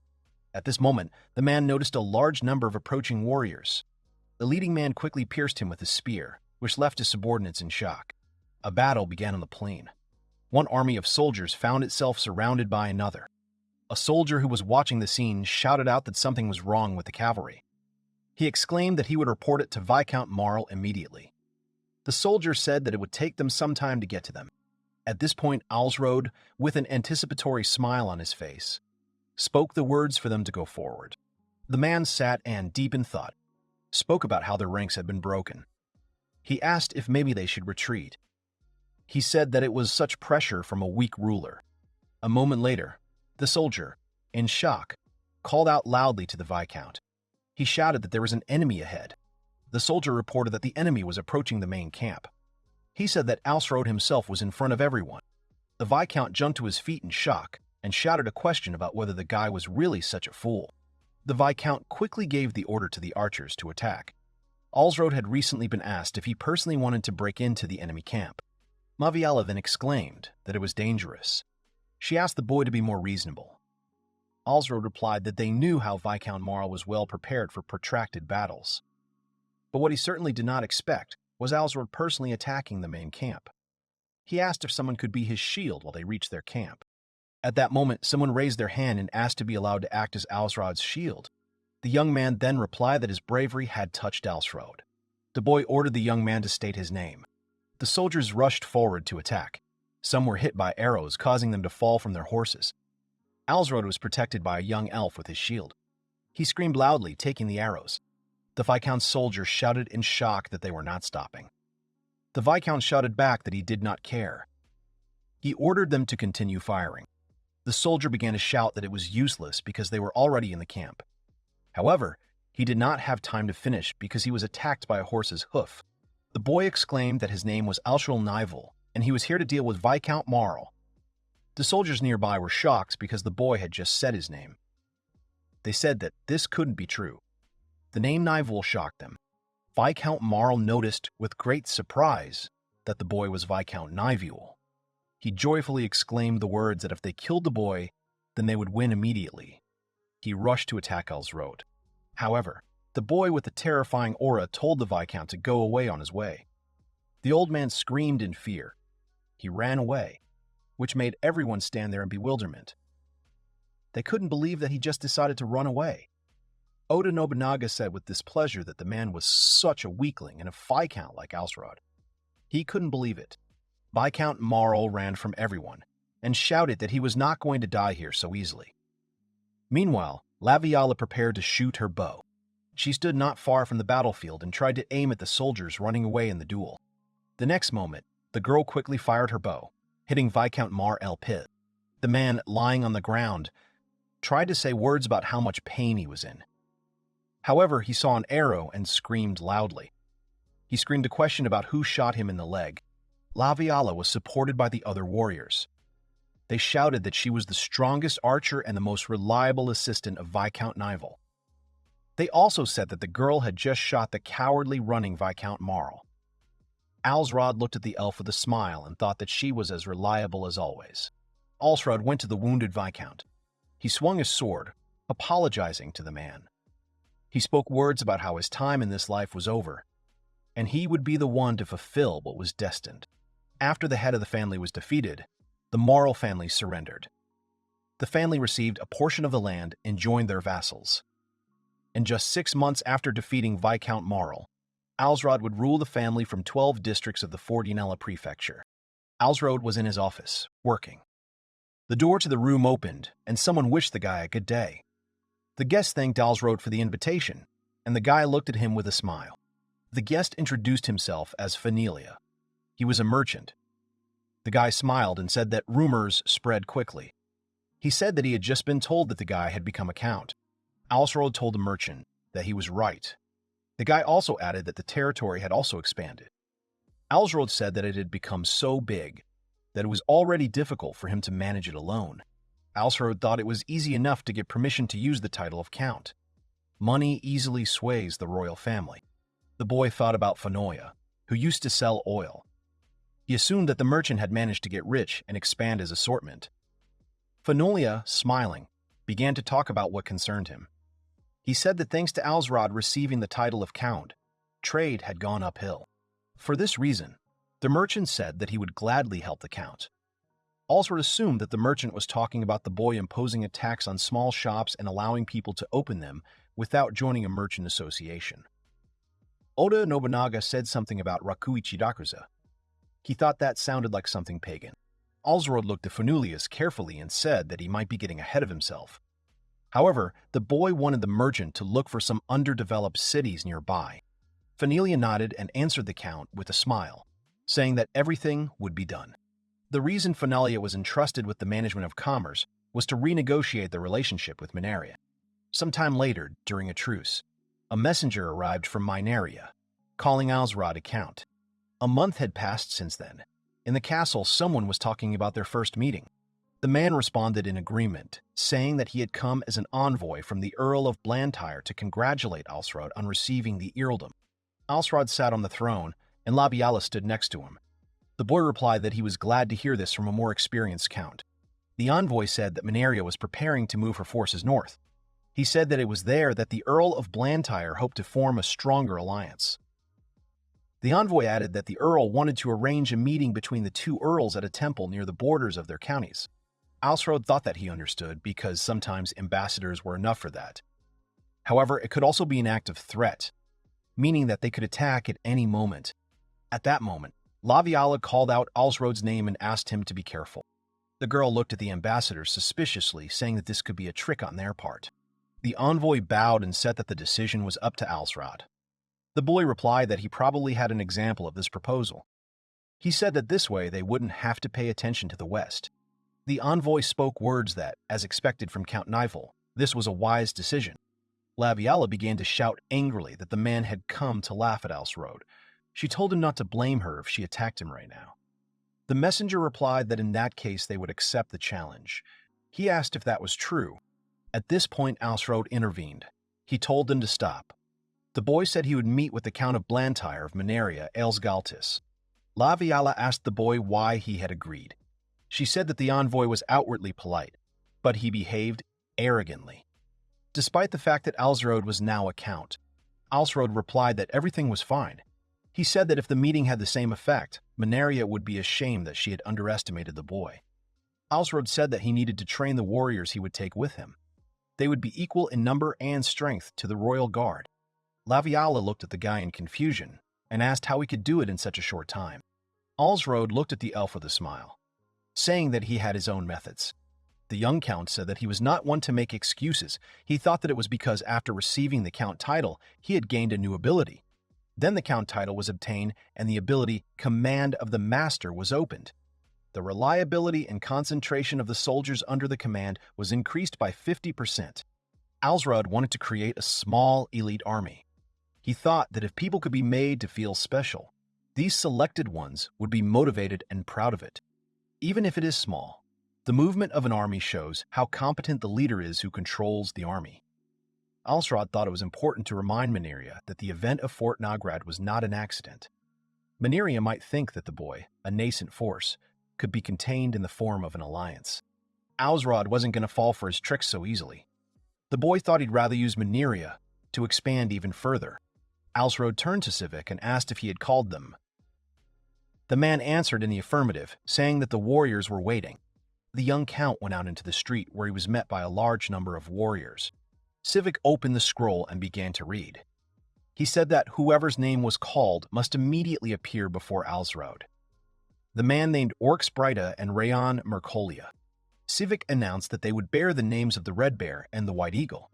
They would report directly to Count Nivol as commanders of special units. Alsrod began to talk about how he had risen from the second son of a petty ruler to a count. However, the current training of his troops did not match his status. He said that from now on, they would learn to move and behave as befits their station. The count exclaimed that this was the perfect army that would strike terror into the hearts of their enemies. He said that they would show their enemies what they were capable of. The soldiers began to shout loudly. Oda Nobunaga spoke of the two groups of elite troops being just like the black and red HOROO. The man said that he was beginning to understand why Alsrod's work was linked to his name. Oda Nobunaga said that their worlds may have different thoughts and ideas, but they thought the same way and had similar, if not identical, experiences. He said that was why the guy was Oda Nobunaga. He assumed that it was inevitable. Alsrod thought that it was still a mystery how a man like him could be a work. It might be impossible for humans to understand the work of a god. Oda Nobunaga told the boy not to place too much hope in God. He told Alsrod to control himself. Otherwise, his work would not pay off. Alsrod thought about how much the man talked. Sometime later, the day of the meeting arrived. Many people had gathered. No one was visible yet. They could not understand whether Alsrod was deliberately delayed. Laviala asked the boy if Alsrod wanted to pretend that their presence was superior. The boy answered in the affirmative. He added that he had another goal. Alsrod talked about wanting them to get a good look at his army. He said the girl would understand why he was deliberately playing the role of a latecomer. An hour had passed since then. Alsrod and his subjects arrived at the meeting place. Oda Nobunaga looked at everything and said that it was perfect, so it should make an impression. The men began to talk about how the Mamushi had come to meet the dude dressed as a common soldier, and then surprised him by meeting him in formal attire. Oda Nobunaga also added that he thought it would be a mistake to show off his strength first. Alsrod listened in bewilderment and could not understand who the Mamushi was. Meanwhile, Alsrod's army of soldiers arrived in the Manaria district. The knights in the city looked at the soldiers and said that they were Nivol warriors. They were surprised at how organized their unit was. After some time, the young count's detachment reached the castle, where they were already awaited. Alsrod spoke loudly to his warriors, saying that they had all done well. After that, the boy called out to Rayon, who immediately responded. The district said that the White Eagles were late, which is why their arrival was delayed. The guy told the culprits to step forward. Alsrod thought that, of course, this was all a lie, just a show for the public. The soldier loudly exclaimed that it was his fault. The district looked at the soldier who raised his hand high. The other soldiers watched in shock. The next moment, Rayon quickly delivered a powerful blow to the face of the soldier who admitted to being late. The district said that next time would be unforgivable. He told the soldier to know that if he was late for the battle, he would lose his head. The soldier answered loudly that he understood. Rayon bowed to Alsrod, offering his deepest apologies. The young count accepted the apology and said that the boy could return. Rayon accepted the boy's words. Alsrod thought that the soldiers who reported negligence were not afraid of the commanders who were harsh with latecomers. Now he decided that they would wait for their reaction. Alsrod thought that this performance should show that there were no problems with their army. After this, Alsrod and his closest subordinates headed into the building, where they were met by servants. A man was waiting for them in the hall, guarded by 2 soldiers. He turned to Count Naval, saying that he was waiting for him. It was a middle-aged man, the Earl of Blantyre, Ailes Galtus. Alsrod smiled and asked Count Blantyre for forgiveness for being late. Oda Nobunaga sat down on the table in front of the count, saying that this meant he, the so-called Ailes Galtis. Oda Nobunaga looked at the man and said that the atmosphere around him was similar to that of Mamushi. He added words about how the man would be more handsome. Count Ailes Galtis motioned for the guests to sit down. Alsrod sat down at the table with an apology. The Earl of Blantyre said that they had heard that the boy was late, so they took their time to observe. The man noted that the boy had good warriors. Alsrod replied that he was embarrassed to say that it was a hasty preparation. The guy said that he was not prepared for such a meeting. Ailsgaltis said that if they were not yet fully trained, then that was strange. He said words about how the defeat at Fort Nagrad was probably not an accident. The man said words about Alsrod being a genius of war. He said that he would prefer not to fight him, face to face to face. Alsrod replied that victory depended on the luck of the day. He said that if he hadn't been lucky, he would have been lying under the cold ground by now. The boy said that he didn't really want to fight Minaria. Ailsgaltis said seriously that if the guy was mediocre, he would have conquered him without any problems. The Count added that, to be honest, if Alsrod were like that, he would now be under that very ground. Sivik and Laviala were very shocked by these words, but Alsrod smiled slightly. The guy asked in response that even if he had to hire an assassin, Ailsgaltis told the boy not to say such a thing. He said he would prefer to fight fairly, but in their case, he wanted to join their efforts. The man asked Count Nivul if he had a wife. The boy replied that he didn't have one yet. He said that the war had been long after all. Count Ailsgaltis asked the boy what he would say if a man offered him his daughter. Alsrod thought with a smile that he knew that if all went well, he would be asked about it. The boy thought that if he and Laviala had been commoners, he would not have caused her such grief. At this point, the girl turned to Alsrod with a request to accept this offer. The elf said that the boy needed a wife. She also added that cooperation between families was also important. Alsrod looked at the girl with great surprise, and then called her by name. Alsrod pursed his lips and turned to Count Blantyre, asking the man to let the boy clear something up. The young count said that he was in a position where he could not pass up the chance to have a child. Alsrod said that for this reason, if possible, he would have a concubine. The man said that with an heir, civil war is less likely. He said that this way, it will be possible to protect their territories. Alsrod said that if Ailsgaltis' daughter was not against it, he would like to accept the man's proposal. The count raised his hand, agreeing with the boy. However, he said that they would then ask the girl personally, which surprised Alsrod. At that moment, a girl walked slowly into the room. Her dark hair and eyes were quite expressive. The girl bowed carefully and said that she was glad to meet them. She introduced herself as Serafina Galtis, daughter of Ailsgaltis. Alsrod looked at the girl with a surprised expression on his face, who assumed that the guy was probably her so-called future husband. Alsrod bowed back, saying that he was honored to meet Ailsgaltis' daughter. Serafina quickly approached Alsrod, saying that she was the one feeling flattered. She told the surprised boy that her dream was to marry the hero. The girl said with a wide smile that in this case, her life would become much more interesting. Alsrod thought with a little embarrassment that the girl was quite cute. Serafina was talking about how it was okay if the guy didn't believe her. She said that when she heard about Alsrod's triumph in the battle for the fortress on the border of their territory, the girl knew that she had to marry him. Serafina talked about how she wanted to see the world outside of Mine Area. She said that she really hoped that the guy would live up to her wishes. Alsrod replied that he would certainly do so. He said that it would be only natural for him to do so if he became the girl's husband. Serafina looked at Alsrod, saying that it was true. She said that if not, he should start running or she would see to his death. Meanwhile, Laviala, who was nearby, was furious at what she heard. Sivik tried to calm the girl down. Alsrod told Serafina that she might regret it. He asked the girl how many heroes she thought there were in the world. The count's daughter laughed and said that without a doubt, the guy was very interesting. Serafina added that her job was also quite strange. The girl said that it was called holy. She was told that it increased the luck of those around her by 30%. She asked if the guy realized that it would begin to affect him as well. The girl asked with interest what the guy's job was like, because she had already told hers. For this reason, she wanted to know Alsrod's job as well. Oda Nobunaga said that if a guy just looked at a girl, he said that she was like a butterfly.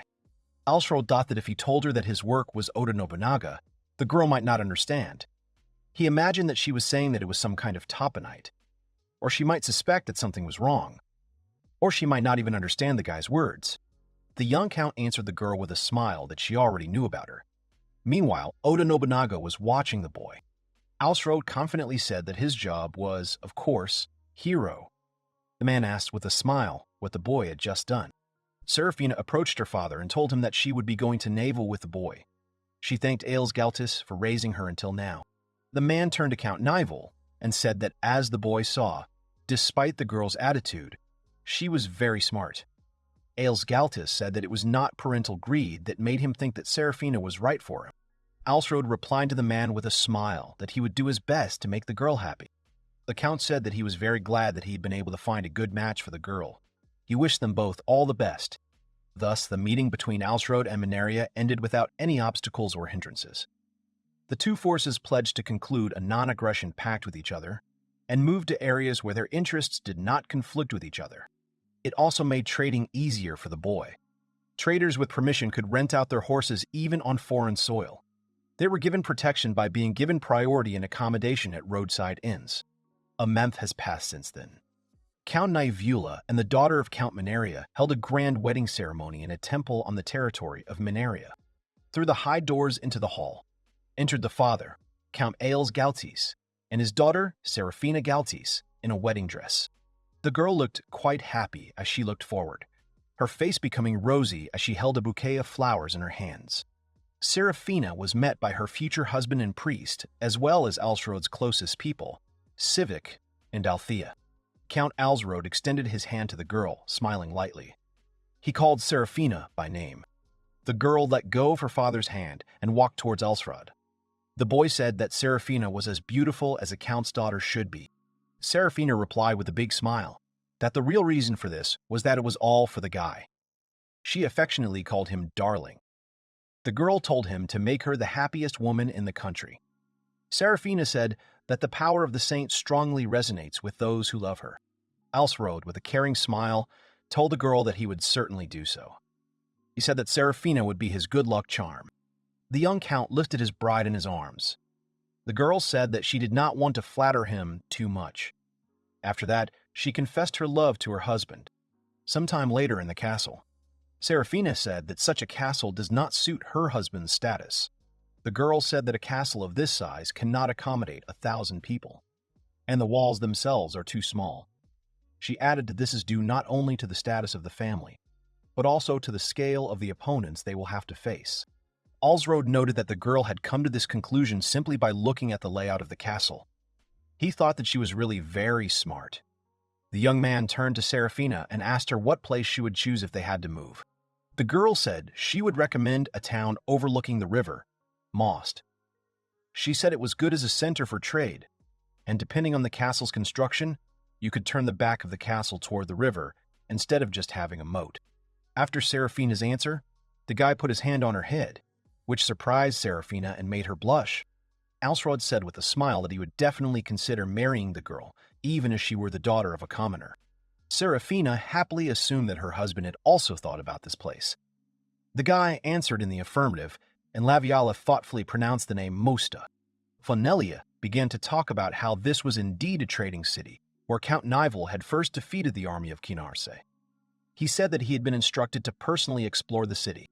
The merchant said that Fernelia was landlocked, so the fastest way to get to the ocean was from Most, where a large river flowed. Laviala replied that everything was clear to her. Alsrod told Seraphina that by the time he could call himself Count of Fornelia, he would consider turning this into a full-scale operation. He said that he intended to wipe out the rebel forces in the prefecture first. Seraphina replied that this was true, because a hero could truly demonstrate his strength in war. At this point, Alsrod was called over to ask if they could have a word with him. The worker explained that they had a lot of paperwork to do. The young count turned to the workers and said that he understood. He said that he would take care of it now. The boy asked the young man if everything was all right with the one standing behind him. Alsrod turned around and asked if anyone could show the girl the castle. At that moment, the guy's gaze fell on Laviala, who was standing not far away. The elf replied that she would not mind showing her the castle. She said that she would act according to their social statuses. Alsrod felt uneasy thinking that Laviala was saying this to please the boy. But he still felt that there were some fundamental problems here. Seraphina sighed happily, saying that this half-elf girl was her husband's lover. The girl asked if she was right. Seraphina told her what she had heard. She said that the girl was an excellent archer, and that she had a pretty toned body. Seraphina said that Laviala had made quite a name for herself, for someone who was as brave as her husband. The girl said that she had heard that the elf had killed quite a few enemies with her bow. Laviala bowed and respectfully replied to the Countess that she was flattered by her words. Alsrod watched with a little panic and thought that it seemed that Serafina was hostile, not Laviala. At that moment, the Countess added words about how everything had turned out even that way. Serafina began to talk rather loudly about how if you compare their breasts, she wins because hers are twice as big as the elf's. Laviala was very surprised by what she heard, and Alsrod was shocked and could not believe it. Laviala replied to the Countess that, with all due respect, it was because she was trying to be an archer, and her large breasts were a hindrance to that. Serafina said that her husband must certainly know about it. She asked what the real reason was then. Laviala screamed in panic, and Alsrod shouted that the girl should not ask him. He added that she should not look at him. The Countess said that they were not alone here, so they should not put their loved ones in an awkward position. She added that the Count was her husband after all. This made the servants nearby laugh quietly. They laughed and turned to the embarrassed Laviala, telling her that she would never forget this. Fonolia told the girl to hold on. Serafina looked at the boy with a smile. Alsrod didn't realize that this exchange was enough to close the gap with the vassals. He thought that Serafina was the daughter of their enemy, Mineria, and many of them had lost family members in the wars against them. There would always be those who would look at her with suspicion, as someone they considered an enemy. He thought she had the courage to do this. The young count thought that the girl had nevertheless easily raised his spirits by simply joking. Alsrod suggested that perhaps his wife was even more talented than he had originally thought. He thought that it just didn't seem like she had been sacrificed for her own good from Lavila's perspective. The elf turned awkwardly to the Countess. Serafina approached the girl, telling her to stop addressing her in such a harsh manner. She said to call her simply by her first name. The Countess said with a smile that Laviala had been helping her husband for a long time, and she understood it well. She said that she would also be under her care. Laviala took the girl's hand with a little embarrassment, speaking of what she had understood, calling Serafina by name. Alsrod looked at the scene in confusion and said that he had better be careful and not make a mistake, because he might end up on the wrong side of the bed. Oda Nobunaga replied that this was true, because Mamushi's daughter was still his daughter. At that moment, a girl appeared and turned to her brother, saying that she could show the girl everything. Alsrod called out Althea's name, agreeing with her suggestion. The girl confirmed his words with a smile, saying that she just wanted to talk to Serafina. At this point, the Countess happily told Althea that she was glad to meet her. She asked if there was a shrine nearby that could help her conceive a child. Althea, confused, asked again about the child. She laughingly replied that if she remembered correctly, there was one. The elf added at that moment that she would go with them. Alsrod remained silent, embarrassed. The boy's next target was the Holy Church, which owned the largest temple in the Fort Nelia prefecture. The Knights of the Holy Church control the forces of the Holy Church and another separate force. If they destroy them, the unification of Fort Nelia will be a matter of time. Alsrod sent a letter to the Knights of the Holy Church asking them to come and greet him as the new Count of Nivol. However, he did not think that they would accept him so easily. He thought that they would surely think that by doing so, the Holy Church and they would have to give up their interests in favor of the boy. Sometime later, at the headquarters of the Holy Knights, the man was informed that a message had arrived from Count Nivol. He said that he was addressing the command, asking them to come to Nivol Castle to pay their respects. The commander of the Holy Knights told them to just ignore it. He said that the guy must be crazy if he thought their holy church would bow its head to such an upstart. After this, a man came to Alsrod with a message. The young count thought so. He said that they decided to ignore them. He confidently spoke the words that they would then force the knights to listen to them. His subjects exclaimed that they agreed. Army. Nivol and the Knights of the Holy Church were in for a small battle on the flat plain of the Great Holy Church. Their army numbered 1,500 against their 7,000. Alsrod said that the probability of their defeat was 1 in 10,000. The guy said that this battle would also serve as a chance for them to prove themselves. The young count called Orxenrayon, telling them to show them the power of the elite guard of Nivol. The warriors responded in agreement. After some time, two armies met on the plain and immediately rushed to attack. Alsrod's warrior shouted loudly and ordered the squad of white eagles to open fire. The archers immediately prepared to attack. The knights defended themselves, saying that a few pathetic arrows would stop them. At that moment, a warrior rushed towards the knights with a loud cry. The knight thought in shock that he was the only one who rushed at them. The knight raised his weapon, saying that he would deal with him.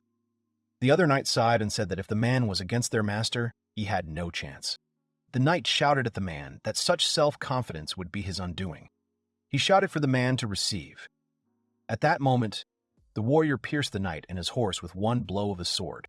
The other knights looked at the wounded commander in shock and sighed in horror. The warrior ordered the Red Bears to move forward. A large number of warriors came at the knights from behind. The knights could not understand when they managed to get around them. The warriors quickly began to attack the confused knights, who could only scream. The knight cursed the warriors, asking why they did not fight them face to face. At that moment, the warrior quickly struck the knight with his huge sword, saying how stupid it was. The knights shouted that they had to retreat to regroup. Others shouted that they had to go straight for their main force. Someone exclaimed that his knights were leaving then. He ordered his troop to follow him. The knight was shocked because he does whatever he wants. The archer cursed in panic, saying that he couldn't reach it. Someone noted that the enemies were quite fast. The knight looked around and shouted that he had somehow escaped. At that moment, Captain Rayon appeared, and the archer called out to him in surprise. Rayon drew his bowstring. The next moment, he quickly fired an arrow, which instantly pierced the fleeing knight. Rayon said it was an arrow that could pierce the armor of a giant centipede. He said he was sorry to waste it. The archer smiled and asked if they could take it later. The warriors nearby were shouting about what kind of captain they had. A cry was heard in the small settlement. The old man asked the knight to stop. He asked why they wanted to burn their village. The knight sighed questioningly, and then said that it was so that it would not fall into enemy hands. The knight said that this village was too close to the great holy church. If this place was taken, they would not be able to protect the great holy church. The man asked how they could do that.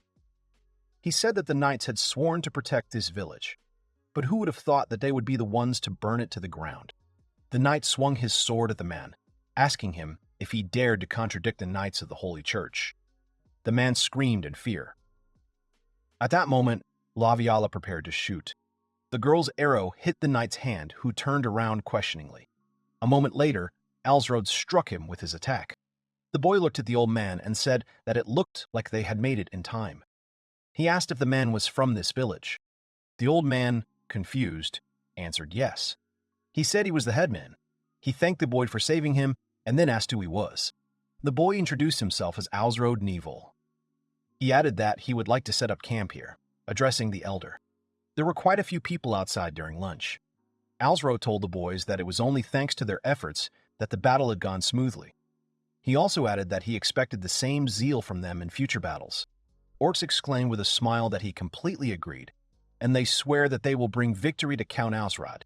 The district also said that they will continue to fight bravely to ensure that the name of the White Eagles is not tarnished. Suddenly, Orcs stood up and said in bewilderment that there was something he didn't understand at all. The man exclaimed that he was behaving extremely disrespectfully. Alsrod said with a smile that he wasn't against it at all, and therefore wanted to listen to Orcs. The man pointed his finger at the wily treasurer and asked Alsrod what Fonelia was doing there. The question clearly caught Alsrod off guard. The boys smiled and noted that Orcs had asked about it. Fonelia laughed and said that he was there because wherever there was a war, there would always be traitors. He said that the provision of food and women was the work of the merchants, and that was why he was in this place. It was so that he could provide all this. Orc said that he knew this well, but still wanted to ask about something. Suddenly, a soldier ran up to them and apologized, saying that they had urgent news. He exclaimed that they had just received news of the whereabouts of the remaining troops of the Knights of the Holy Church. Orc sighed loudly and said that he was going to crush the enemy right where they were standing. He asked where they were. Alsrod noticed that Orcs had left them no chance. The soldier fell to his knees and hesitated when he came to the location. The soldier exclaimed with great difficulty that they had taken refuge inside the Holy Church of Fornelia. Hearing this, the boys' faces turned pale with shock. Alsrod said that he already thought they would do that, which meant that they would not attack again. Laviala said that she wanted to burn them all to the ground. She added that if they launched a full-scale attack and damaged the Great Holy Church, it would ultimately damage their reputation. Orcs got very angry and exclaimed that they were terrible people. He said that they assured themselves that they were protectors, But in the end, they were holding the church hostage. Oda Nobunaga said that he understood everything, and it seemed that they did have a brain after all. He smiled and said that the supreme ruler would have simply burned them all, as he had done with the monks at Hiei. But perhaps it was too early for Alsrod to go down the path of evil. He asked the boy what he would do. He thought that there was no need to worry, because he was not going to get his hands dirty yet. Rayon turned to the Count and asked what the next instructions would be. He said that the detachment of White Eagles was ready to move out at any moment. Alsrod raised his hands and said that there was no need to hurry, because first, they had to send the enemy an offer to surrender. He added that they must not give the impression that they were people who would attack the Great Holy Church without hesitation. Then he said that the meeting was over and they could go. Cornelia said that their claims that they would fight to the death for their religion were ultimately just empty words. They would show their true nature once they were shown strength. Alsrod asked the merchant if he had finished their training. Cornelia added with a smile that this was why he had come. In the blink of an eye, 3 boys appeared behind him, ready to fight. Cornelia said he called them shadows, but he thought Alsrod should name them himself. Oda Nobunaga realized that Alsrod was also using shinobi. He said that the guy should call them rappa. Alsrod, confused, assumed that he was talking about music. Oda Nobunaga said that in his world, they were called rappa. After Alsrod voiced such an unusual name, Cornelia was somewhat perplexed and asked what kind of rappa it was. Alsrod laughed and asked if Funelias would be surprised if a rappa suddenly appeared next to him. Afterwards, he immediately said that his first order for the rappa would be to investigate the Knights' activities inside the Great Holy Church. He added that if it turned out that the Lights were unwilling to negotiate, then each of them should kill at least 2. A few days later, the last ones were brought to the Holy Church. The men shouted that it was clearly a trap, because as soon as they left, the enemy would burn them completely. They did not believe that divine retribution would fall on those who defended God. The priest turned to the knight commander and said that he wanted to speak with him. The man turned to the head priest Tenny and asked what was wrong. The priest asked with a serious expression if it was true that the man was trying to burn the village to prevent it from being captured. The commander said that the great church was more important than any village, and they should be proud to be helping them defend this place. This letter was Count Nevol's attempt to separate them and trick them into leaving the temple. He said that should have been obvious to them. The priest was grabbed and led away while he looked at the commander and asked how he dared. The man turned away and ordered the priest to be taken to his room. The rappa watched all this silently. Later, Cornelia told him everything the rappa had reported to him over the past few days. Alsrod realized that they had no intention of negotiating with Nivol. He folded his hands and said that it was time to get down to business. Cornelia bowed and said that everything would be done very soon. Late at night in the church, one of the rappas stood on top of the building and watched everything. Suddenly, he came down and turned into a wolf. In one of the rooms, the priest heard a loud sound that immediately attracted his attention. He went outside and thought that someone had come to help them. At that moment, another guy called Mr. Tenny and pointed somewhere. They went out into the corridor and found the commander's bloody body, which shocked them greatly. The priest turned away and said that it was no longer safe there and that they needed to hurry. He led the boy along. By this time, the sun had already risen outside, illuminating the entire area. Funnelly said that they had killed the commander and the 7 knights under him. There was a little more bloodshed inside the Holy Church than before. But it shouldn't be too unforgivable, and the chief priest and several other priests came to Nivol for protection. The knights no longer have a reason to continue fighting the Count. At the Great Church, the priest said that they were truly grateful to them for saving them from the knights of the church. Moreover, they could not thank the Count enough for his patience in refraining from attacking the Great Holy Church until the last moment. Alsrod said that as a Count, he had to do at least that much. He had always dreamed of seeing Cornelia in peace and quiet. The priest bowed and added that at this moment he could say that the entire prefecture would soon be under the rule of a Count. He would even say that there was nothing stopping him from being called the Count of Cornelia. Alsrod smiled and said he would think about it, then thanked the man. He then asked if he could find out the reason why he had been called here. The priest asked his assistants to pull something out and said that it was a sign of their gratitude for saving him. Alsrod was surprised. Orc said with his mouth open that he had a feeling he had seen this somewhere before. Alsrod raised the weapon, worthy of being an offering to a god. They could not think of a better gift for the new Count of Fornelia. At that very moment, the boy laughed involuntarily, surprising orcs, who called his master in bewilderment. Alsrod asked if he could really take the weapon for himself. With a smile on his face, the priest said that it was indeed so. He said that if those knights had not died, he was afraid to imagine what they could have done to the inhabitants of the church. That is why he thought it was better for Count Fornelia to have it than for them, powerless priests. Alsrod bowed and said that in that case he would gladly accept the gift. This spear had much more meaning for the boy than just some simple souvenir. He raised the spear in his hand with a smile and looked at it. He thought that the true value of this spear was in the path it had opened for him. The soldiers were practicing with spears. Laviala asked Alsrod what he meant, decided to form a 3-yard detachment of Red Bear people. 1 yard was the height of an adult man. Alsrod said that since the spears were quite heavy, the boy would give them to his men with strong arms who could withstand rigorous training. He said that if they were forced to work in close formation, they would be a fearsome force both in attack and defense. Oda Nobunaga replied that he knew the boy had the mindset of a lord. He said that it was very intriguing. The man noted that the boy had decided to use the Nagayari spear tactic. After this, Alsrod decided to move his headquarters from Nivol to Most, which is located near a large river. In order to maintain the quality of their troops as they grow, they need to increase their military funds more than ever. For this reason, Alsrod and Labiala came to this place.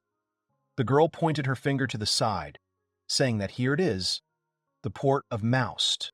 After some time, the boys arrived at a large estate. They asked the count for forgiveness for the wait.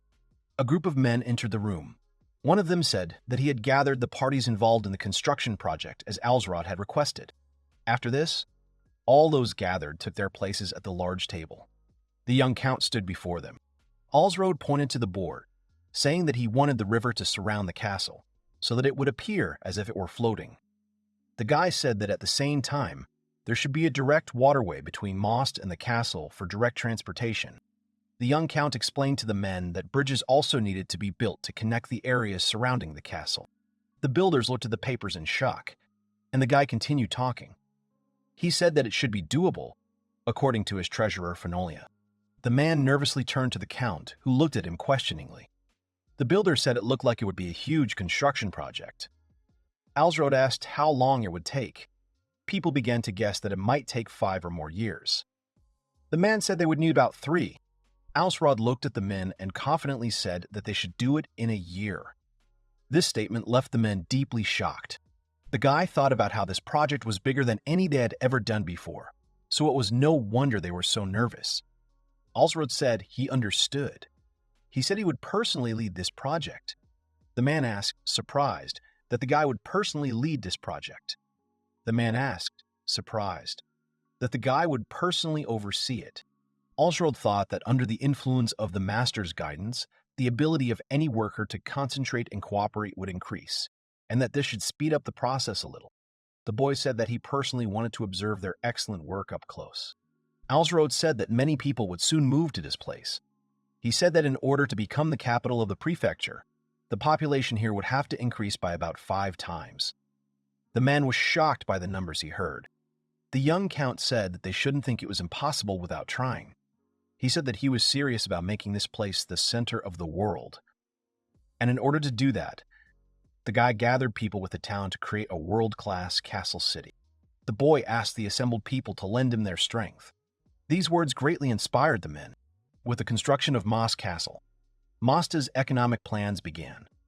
Workers were hired using profits from the Rakuichi Rakuza system of free markets and open guilds.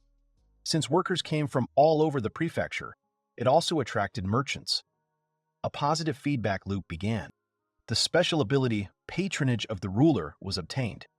When managing cities and concluding trade deals, the guy's economic sense is sharpened to the level of Oda Nobunaga. It works constantly, if the guy is not in a deranged state.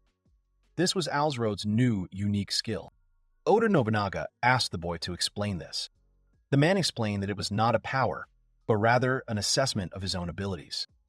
He said that it meant that his ability to foresee was considered worthy of a master. For this reason, the man gave the boy this unique skill. Alsrod was shocked to think that Oda Nobunaga had simply been making up all these unique skills all this time. The man replied that it was. He said that after all, it was an exceptional job. Alsrod was the only one in the world with such a job, so it was all trial and error. Alsrod thought with surprise that, in other words, he had been personally acknowledged by Oda Nobunaga. He supposed that was how he should think. The young count stood in the estate on the outskirts of Most and looked out over the city. He straightened up and stretched. The guy lay down again, after which he turned his attention to the girl. Seraphina said the words that this is where her darling ends up. Alsrod said that just watching it from afar, he knows it's not a quick process. However, he said it's pretty fun. The Countess replied that she understood what the boy meant. She was saying that the boy had chosen an excellent time for construction. The girl said that the rulers of the other prefectures would not dare to threaten them after it was completed. Alsrod replied with a smile that he had expected this from his wife. Seraphina replied that she was not as amazing as Alsrod, her dear husband. She said that of all the men she had ever seen, he was definitely the most incredible. The girl added that she was actually looking for him to tell him something important that concerned both of them. Alsrod looked at his wife and asked if she was pregnant. Seraphina nodded with a gentle smile. The boy and girl began to hug happily. The boy exclaimed that they did it, calling Seraphina by name. Alsrod excitedly asked the girl if it was a boy or a girl. Seraphina replied that she would not know. The girl said that whoever their child was, she wanted them to raise him to be a person capable of ruling the country. Seraphina said that this was all because she believed that one day her husband would definitely become king. Alsrod agreed. The young count thought about how he had lived his teenage years in fear, not knowing which battle would be his last. Then he heard someone crying loudly. To create a country where people don't have to live in fear and suffering, someone needs to unite the country. Alsrod, while embracing Seraphina, thought that this was a task that only he could accomplish. To the work of Oda Nobunaga. Some time passed from that moment. The elf came to the door and knocked. She was asked if it was Laviala, after which she was told to come in. Laviala asked if she'd been called. She said that if it was about the aqueduct, then progress was good. Alsrod told the girl to stand right there for a while. This made the girl freeze in confusion. Then the guy walked towards her. The guy said something about wondering when he became taller than the girl. Laviala asked why the guy was suddenly acting like that. Alsrod said that the girl seemed to be taller than him when he was 12 years old. He said that he continued to lose to her in sword fights. He even remembered that there was an occasion when she hit him so hard with a wooden sword that he couldn't hold back his urine. The girl laughed and asked if that really happened. Laviala said that because the boy tried so hard, he was able to go this far. And so she, like everyone else, will follow him wherever he goes. Alsrod thought that if you look at it another way, it was thanks to those who supported him that he was able to come this far. He decided that for this very reason, he needed to tell the girl the truth in person. The Count began to say that he planned to announce it publicly, but first he wanted to tell Laviala. The girl thanked the guy with a smile. The guy, slightly nervous, thought that the girl would probably congratulate him. However, this could hurt or disturb her. Laviala took the boy's face in her hands and encouraged him. She said that she knew that sometimes it was hard for the boy to say some things, but she asked him to just say it. The elf asked Alsrod with a wide smile if she was right. The guy looked at the girl, calling her name.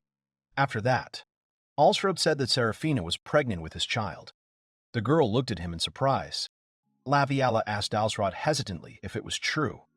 The boy nodded nervously, and the girl replied that it was like this. The elf, with tears in her eyes, joyfully exclaimed that this was wonderful news. She said that she was very happy for them. Alsrod let out a sigh of relief when the girl suddenly said that she now also wanted to tell him something that she had been keeping secret. Alsrod panicked again and asked what it was. The girl began to speak while Alsrod's heart was beating like crazy. Laviala looked at the guy and with a smile told him that she was also pregnant with Alsrod's child. She looked closely at the guy who immediately hugged her. He thought that now there was probably no one in this territory who was happier than him. Alsrod turned to Laviala, telling her that as her master, he ordered her to give birth to a healthy child. He told her to stay healthy herself, so that the girl could raise the child properly. Laviella replied that she would try to carry out this order exactly. Alsrod told the girl to rest if she suddenly felt even the slightest bit tired. He wanted to say something else, but the girl interrupted him. She said that he was worrying unnecessarily. After a while, Alsrod was told that they would have a hard time without him, so he should try not to overexert himself. The boy replied that he knew. Althea replied that it was good. In the 2 years of Alsrod's rule, his holdings had grown to the point where he almost owned the prefecture. He was only 3 counties away from fully controlling Fordnelia Prefecture. Alsrod thought that it would take some time to completely unify Fordnelia, and until then he was worried about the Naguri clan in the north. Although the 3 counties in the north of Fordnelia formed a buffer zone, so they were still not directly connected. For now, the situation remained peaceful. In the midst of all this, a messenger arrived from the governor of Olbia, a prefecture south of Fordnelia. He introduced himself as an envoy of Mr. Brando Naham, Viscount of the prefecture of Olbia. The envoy said that he had come in the hope of concluding a military alliance. Alsrod replied thoughtfully that he had heard that name before. The messenger said that he was a viscount who ruled over 2 districts of Olbia. He added that Mr. Brando Naham, who was only 18 years old, was also working to strengthen their country. Having become the head of his clan, he went to war at the age of 12. He is the same as Alsrod, who is trying to unite Olbia. The messenger said something that he knew sounded harsh. However, he assumed that the guy was planning to attack the north. He smiled and said that at this rate, Alsrod would quickly reach the capital, and it would not be difficult for him to achieve the status of regent, or even chancellor. In preparation for the upcoming events, the envoy asked if it would be a good idea to form an alliance with them, to protect the boy's southern borders. Alsrod smiled contentedly. The envoy also said that, besides, if the boy could unite the divided royal family, then his coronation would only be a matter of time. Alsrod replied that he would consider this a compliment. The young count said that of course it would be an honor for him to support the royal family, but what the envoy said was unthinkable. Oda Nobunaga at that moment called the boy a liar because he said he would become king. The man asked the boy if he knew that such things depended on the situation. Oda Nobunaga said that in his case, he had quietly and steadily accumulated Lord Yoshiteru's power until he had reached the same status as the shogun. Alsrod thought that, in other words, one had to be delicate. It would be sad if he did something that made someone jealous. The young count asked to be given some time to think. After this, Alsrod was walking around his property. He suddenly noticed a girl playing on the playground. The count asked the maid with interest if they were really playing a roball. The girl called out to the guy in surprise while Althea was playing. Alsrod thought that he never thought he would see this day. The day when Althea would be able to jump so much. At that moment, the boy saw Serafina nearby, who was also playing. The guy excitedly called his wife by name. He exclaimed that she should be careful with such a thing because she was pregnant. Serafina answered her husband that she could not walk much, so she was just warming up. The girl also added that she did not jump like Althea. Alsrod confusedly told the girl that she was right. At that moment, the girl called out to her brother. Alsrod told Althea that he looked healthy. The girl responded with a smile and said that she would no longer be a burden to the guy. Alsrod said seriously that he had never thought about the girl like that. Althea said that she was alive because of the guy. She said that she was ready for him to marry her off to someone who could help him. The count replied that, frankly, he was thinking about it. Althea asked the boy what about the Naguri prefecture. She said that their heir should be around 30 years old now. Alsrod flatly refused. He told the girl that he was planning to attack Naguri soon. Althea asked the boy what about his wife's family in the west. The young count replied that they already had a good relationship with them. After that, Althea began to look for another suitable option. The girl looked at the boy, speaking about the young master Brando Name, Viscount of the Olbia prefecture. Alsrod said with a smile that he was just wondering whether it was worth it to marry the girl to him. Althea silently began to walk away from the guy. She said words about how to understand if he was worth it. The guy should invite him to this place and see for himself. The girl turned to the boy with a smile, saying that why shouldn't Alsrod invite him to play a roball with the count's sister? This statement shocked everyone present.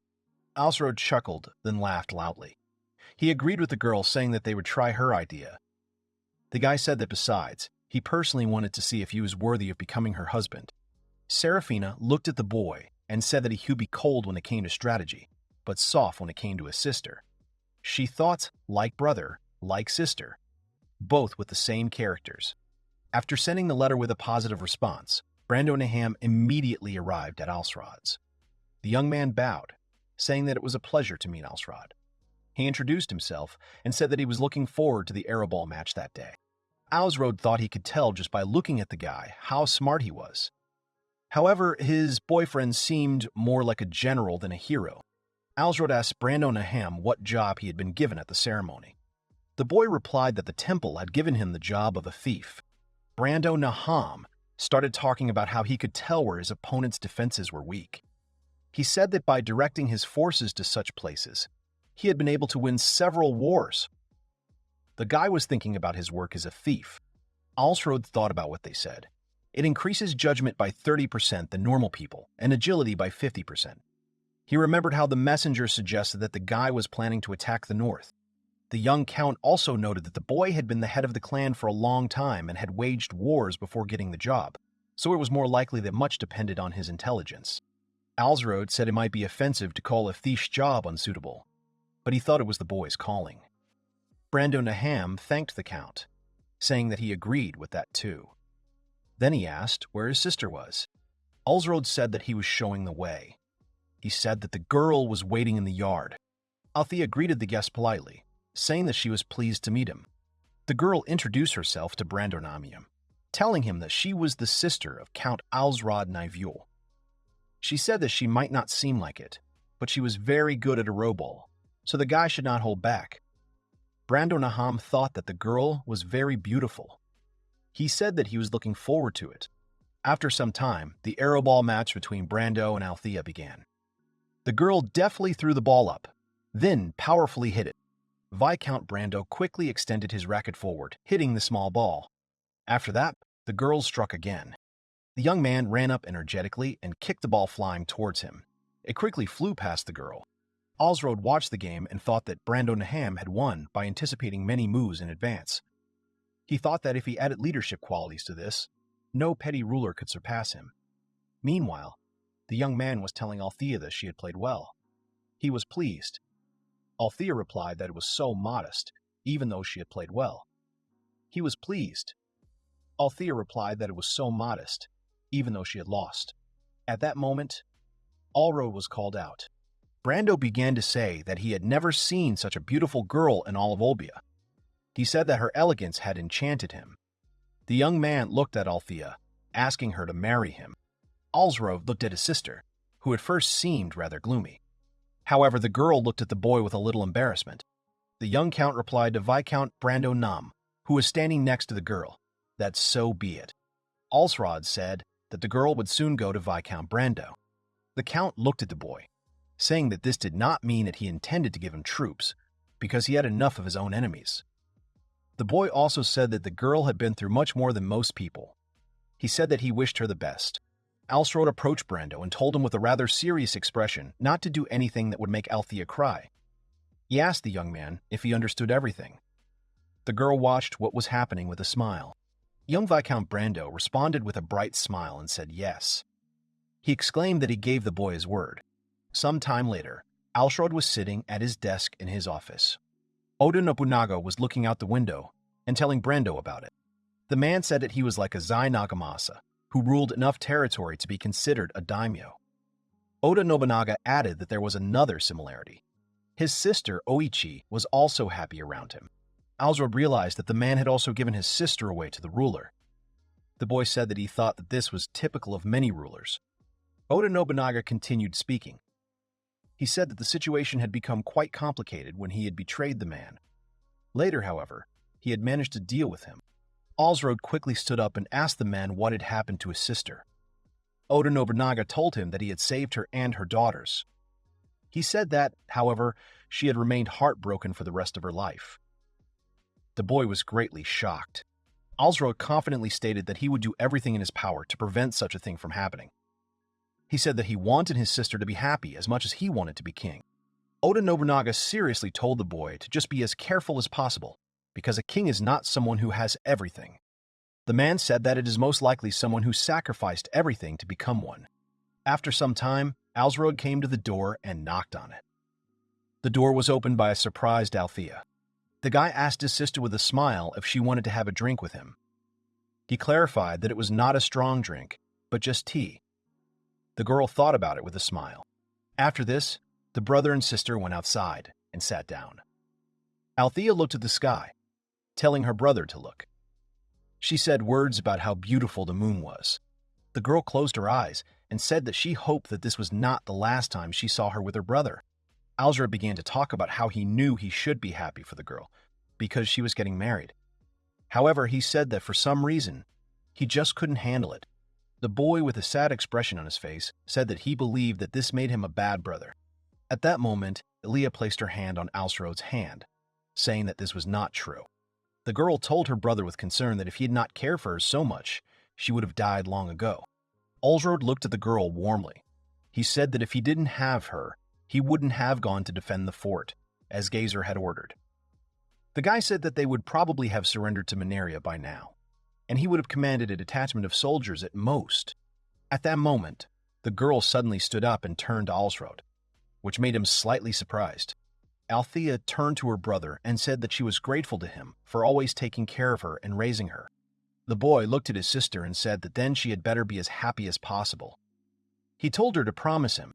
After some time, the brother and sister returned back to the house, to Althea's room. Alsrod turned away, wishing Althea good night. The girl looked at Alsrod with concern, also wishing him good night. Suddenly the guy stopped.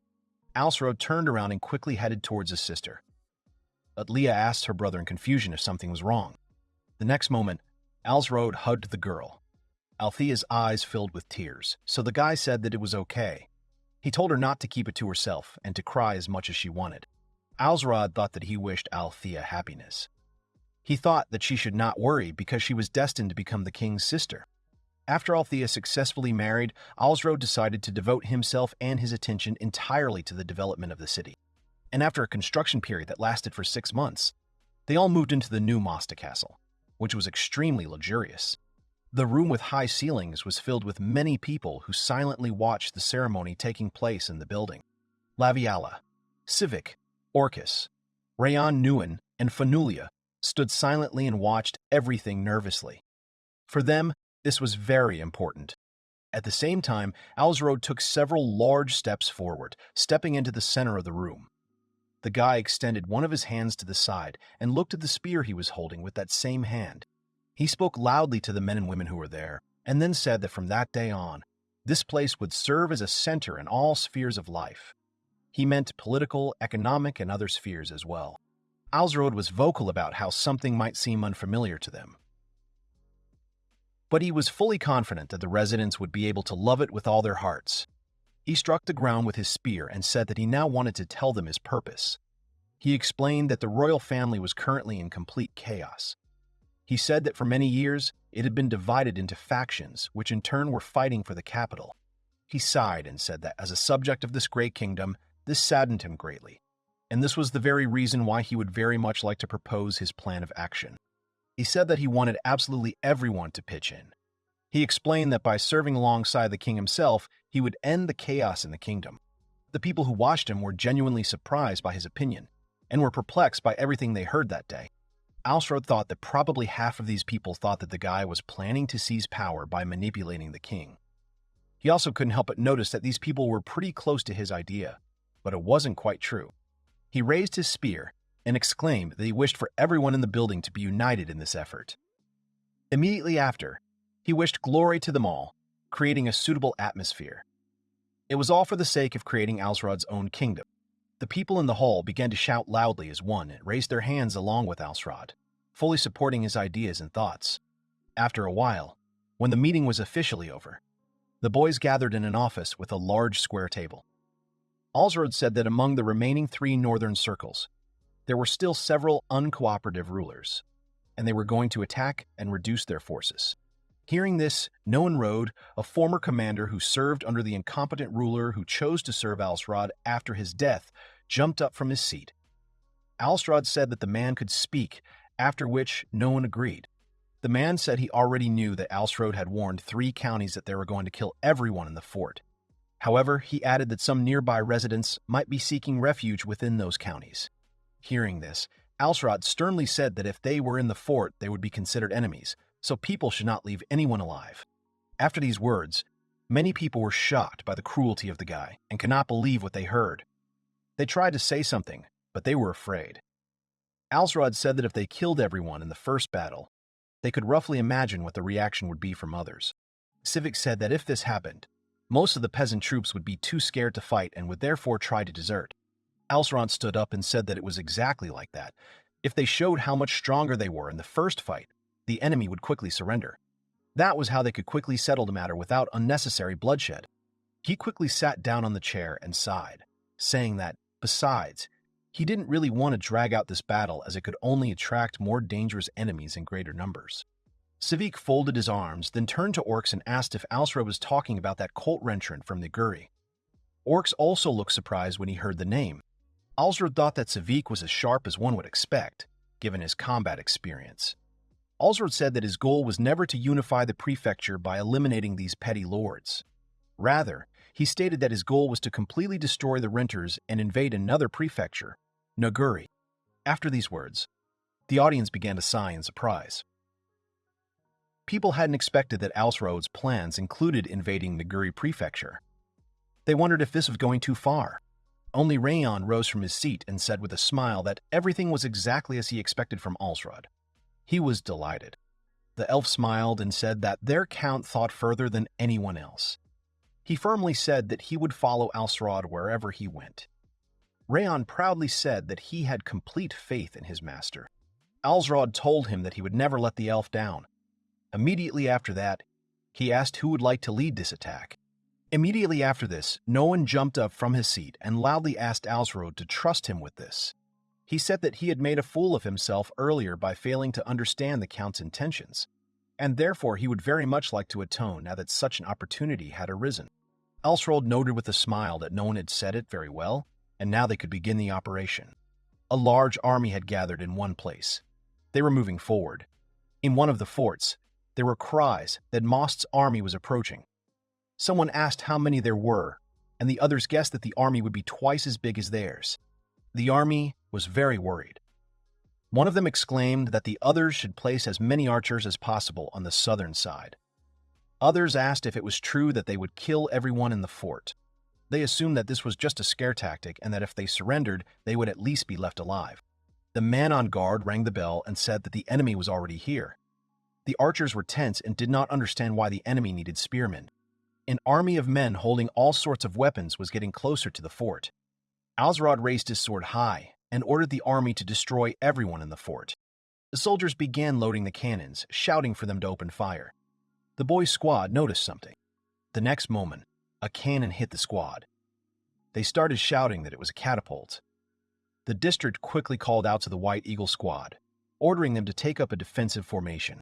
Quite quickly, the knights began to run to one place with their shields, creating a defense. At that moment, the knight captain pointed his sword at the enemy, shouting that the next ones were also opening fire. A large number of arrows began to fly at the knights' shields. A full-scale attack on the great castle had begun. Fornulia and Rappa were standing on a tree.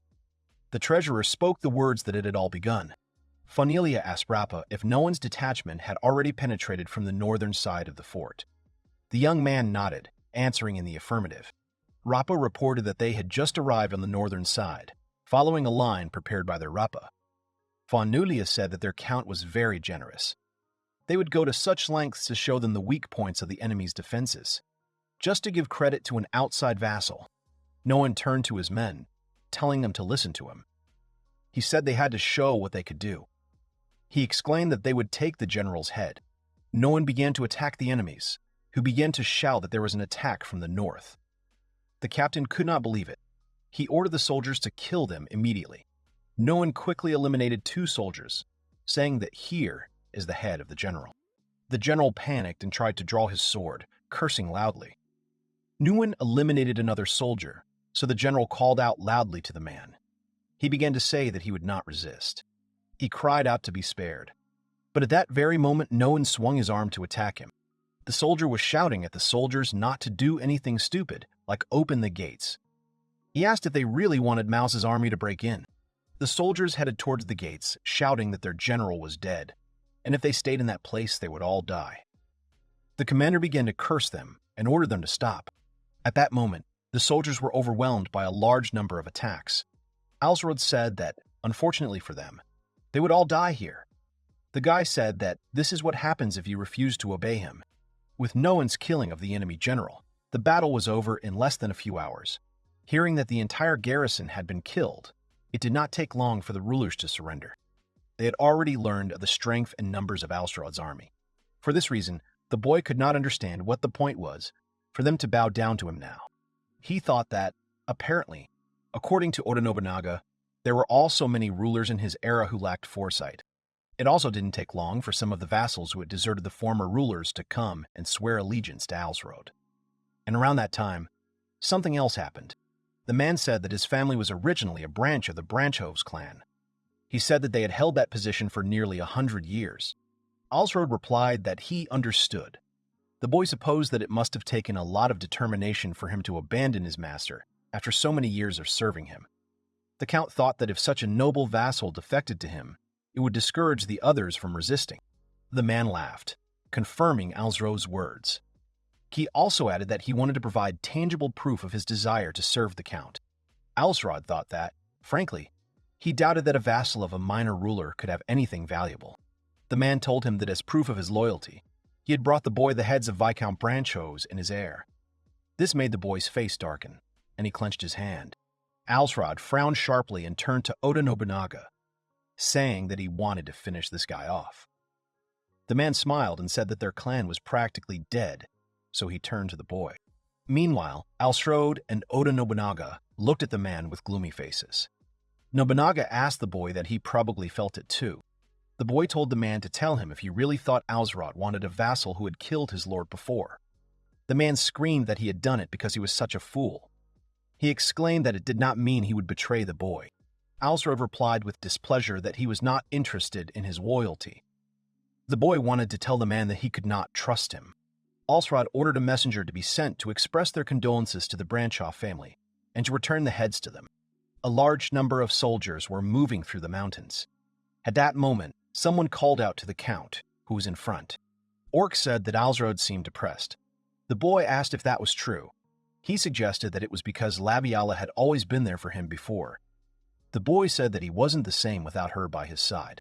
Orcs laughed loudly, saying that indeed the boy had not had a pretty girl for a long time. He asked if maybe they should go to a village and get one for the boy. Alsrod awkwardly tried to stop the warrior. At that moment, Ryan called out loudly to Orcs, shouting that the Count of Fordnelia would never do such a thing. Orcs asked Rayon discontentedly if he didn't understand jokes. He said that a captain, like him, would never break military regulations. Rayon shouted irritably that it didn't look like a joke at all. Orcs added with a loud laugh that he also preferred meat to women. He said he couldn't wait for this war to be over so he could have a feast. Alsrod told the captain that there was only one ruler left to deal with, and then they could return home. He told the boy to be patient for a little while. After some time, Alsrod said that this fortress was as strong as expected from the northern border of the prefecture. Sivek said that this place belonged to the Wuga clan, who were holed up there waiting for reinforcements from Naguri prefecture. At that moment, the boy was informed that they had a problem. Alsrod was told that no one's advance party had been ambushed, which left the Count and Sivek very surprised. No one said something about them being careless. The man said he didn't think they would have the guts to come out and ambush them. He exclaimed in surprise when he saw the soldier in front. No one was quickly attacked by a knight. However, the man was able to dodge the enemy's sudden attack. The man looked at the knight questioningly, asking who he was. The boy replied that he was the ruler of the northern mountain fort, Mysel Vuj. Mysel was very surprised when no one pointed his second sword at him. They quickly jumped away from each other. The next moment, orcs tried to attack the guy from behind. However, the guy managed to dodge. Mysel quickly attacked the commander, who barely had time to react. He screamed loudly, defending himself from the attacks. The knights behind him exclaimed that they needed to attack the warrior, which made Orcs click his tongue in displeasure. No one noticed that Mysel had opened up. He quickly attacked the guy, thinking that this was it. However, at that moment, Mysel quickly created a barrier behind him, causing no one's blade to break and fly off. Orcs, seeing the man being attacked, shouted his name loudly. No one could barely hold on. The man managed to defend himself with his sword. He asked the boy to stop, asking why they should fight. No one said that if they surrendered, they would spare them. Maisel asked how a nobleman could give up his ancestral lands without a fight. At this point, Maisel was loudly called out by a warrior who was shouting that the main enemy forces were already close. The boy quickly retreated, and no one was asked if he was okay. Maisel said that even after this desperate ambush, he had barely managed to wound one general. He said that if he were killed here, it would bring shame on his family name. However, the boy added with a smile that he who laughs last best. He thanked them, saying that it had been a good fight. Maisel said that he did everything he could. He said that it was his duty as a ruler. After some time, no one turned to Orcs and thanked him for saving his life. The commander replied that it was no big deal. Orcs began to say that he was sorry that they had to kill everyone. He noted that Mesa would have made a strong ally. Alsrod turned to no one and told him that he was a man and safe. No one thanked the Count for sending Orcs to help him. He also added that he had something to say. No one said that this battle might already be over. As no one had predicted, the Vuj clan offered to surrender, on the condition of amnesty for their soldiers. After Alsrod gave the messenger his consent, they left the castle and surrendered. Thus, the unification of the prefecture Fordnaria was completed. The boy said that now, let them allow him to take a moment to thank everyone for their valiant efforts in this war. He said that their labor had borne fruit in the form of countless and magnificent achievements. In particular, he singled out Non, who had brought them a flawless first victory, which had made the rest of the war much easier. Orcs clapped the man on the back in joy, confirming the boy's words. Alsrod added words that, in addition to the treatment of the enemy clan that surrendered, he said that after finding out those who advocated war, they would be executed along with their rulers. The Count looked at the boys and said that if they had anything to say, they could speak freely. Orcs raised his hand and asked them to speak. The commander said that some of the opposing forces were quite experienced. He asked that they be allowed to join the Red Bears. Alsrod laughed and agreed, telling the boy to do whatever he wanted with the new recruits. After him, no one raised his hand. Alsrod looked at him, saying that he was listening to him. The man began to speak with all his respect. No one said that Viscount Maisel Vuge had a strong character. He said that if the boy could forgive him, he would like to use the boy as a commander under his wing. Okras exclaimed questioningly at this. Orc started yelling that he wanted to take the boy. Alsrod said it was his own fault for not being specific. The boy said Orcs would have to settle for someone else. Alsrod turned to Noan and said that his request, in a sense, could not have come at a better time. The Count announced that he was appointing Noan to command the castle of Holai, a mountain fort in the north of the prefecture, which was defended by Maisel Vuge. He said that this was where they would have to fortify their stronghold in the upcoming battle with the Renthran clan of Naguri Prefecture. The boy said that if they hadn't underestimated the boy, they might have intervened in the recent battle. He said that was why he wanted to place one of his best retainers in the fort on the northern hill. Alsrod said that it would be imprudent to send away his guard, the White Eagles, the Red Bears, or the Civic. The man coughed slightly at the mention of himself. He replied that he might be old, but he could still keep up with the young. Alsrod replied with a smile that he knew that. However, he added that his parents were no longer alive, so he wanted to take care of the elderly. The boy told the man to rest for now, because he would be useful in the next battle. The young Count concluded by saying that he was entrusting Noon with full authority over these 3 northern districts. The man replied that he would do everything possible to justify the boy's expectations. Alsrod accepted his words, saying that after the feast he should bring the Viscount of Castle Holai to this place. After some time, Noan brought a young man with him. Alsrod said that the boy was therefore Viscount Maisel Vuge. The young man turned to Alsrod, saying that for the crime of disobedience he was offering him his life. Alsrod replied that before that he wanted to ask a question. The Count asked why Maisel had started this fight, even knowing that he could not win. Maisel replied that his family had ruled this land for generations. He said that a ruler was above his people because he risked his life to protect his land. The boy said that it would be a shame if the ruler of the people immediately ran away without even putting up a fight. At that moment, Alsrod, rising from his seat, said that he liked the young man. Nguyen quickly freed the boy's hands. Alsrod approached the young man and put his hand on his shoulder. He said that he wanted Mysel to be a commander under Noan Road. Mysel, with a puzzled expression, replied that he thought that those who disobeyed should be killed as a matter of course. Alsrod replied that it depended on the man. The boy said that if he found him useful, he would rather use him. Oda Nobunaga was quite pleased that this was true. He told the boy to use everyone he could. The man also added that he forgave Hisai Matsunaga even after his betrayal. Oda Nobunaga said that he was even willing to forgive Murashige Araki, but he wondered why he stubbornly refused. Alsrod thought that he was not interested in the man's complaints. Some time had passed since then. The castle was covered in darkness. Night had come. The guy was sitting with his wife. Serafina called out to the boy, saying that she couldn't believe he was having a staring contest with a map again. Alsrod sighed awkwardly and replied that he had to, because he was facing the biggest battle of all. Someone called out to the girl, saying that nothing could be done. Laviala smiled and told Serafina to be patient a little longer. The Countess spoke sadly about how lonely she had been. Alsrod began to talk thoughtfully about how both of their bellies were already really big. He said that if possible, he would prefer to deal with Naguri Prefecture before their children were born. Laviala replied that even for a peerless man like Alsrod, it would be difficult to take over an entire prefecture in a few months. The boy responded in the affirmative. He said that even Oda Nobunaga had not rushed to take over the neighboring province of Mino. The elf questioningly clarified the words about Oda Nobunaga. She asked if the guy was talking about work. Alsrod answered in a panic, so that the girl would forget and not worry about it. After that, Laviala quickly walked away from the guy. Alsrod called her name, to which the girl replied that she needed a minute. Serafina said that she and Laviala would be happy to help the boy in any way they could. She added that right now, the baby was the most important thing. Alsrod replied that he knew the girls were looking after him. The girl clarified that she meant something more important. At that moment, Laviala brought an unknown girl to the door. She entered and asked for forgiveness. The young lady introduced herself with a bow as Fleur, the younger sister of Mysel Woog. She told him that 2 years ago she had lived with the renter Naguri as a hostage. Fleur said that she could tell the boy something about their internal affairs in gratitude for him sparing her family. The girl also added that her older brother will fight on the front lines in the next battle. Fleur said that for his sake she wanted to make sure that the battle went well. She said that, to that end, she would tell him everything she could.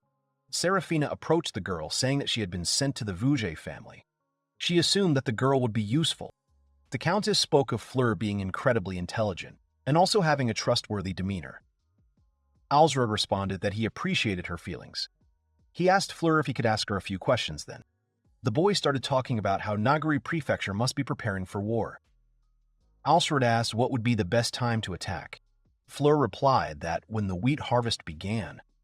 She said that they would have fewer people to call upon then. Alsrod said that in that case, what did the girl think? Why haven't they attacked them yet? The girl replied that there were several reasons for this. She said that, firstly, they were only concerned with protecting their lands. Secondly, they wanted to avoid conflict with Fortnaria. Labiala sighed questioningly, then asked if they wouldn't rather do that than risk damaging their lands. Fleur tried to answer.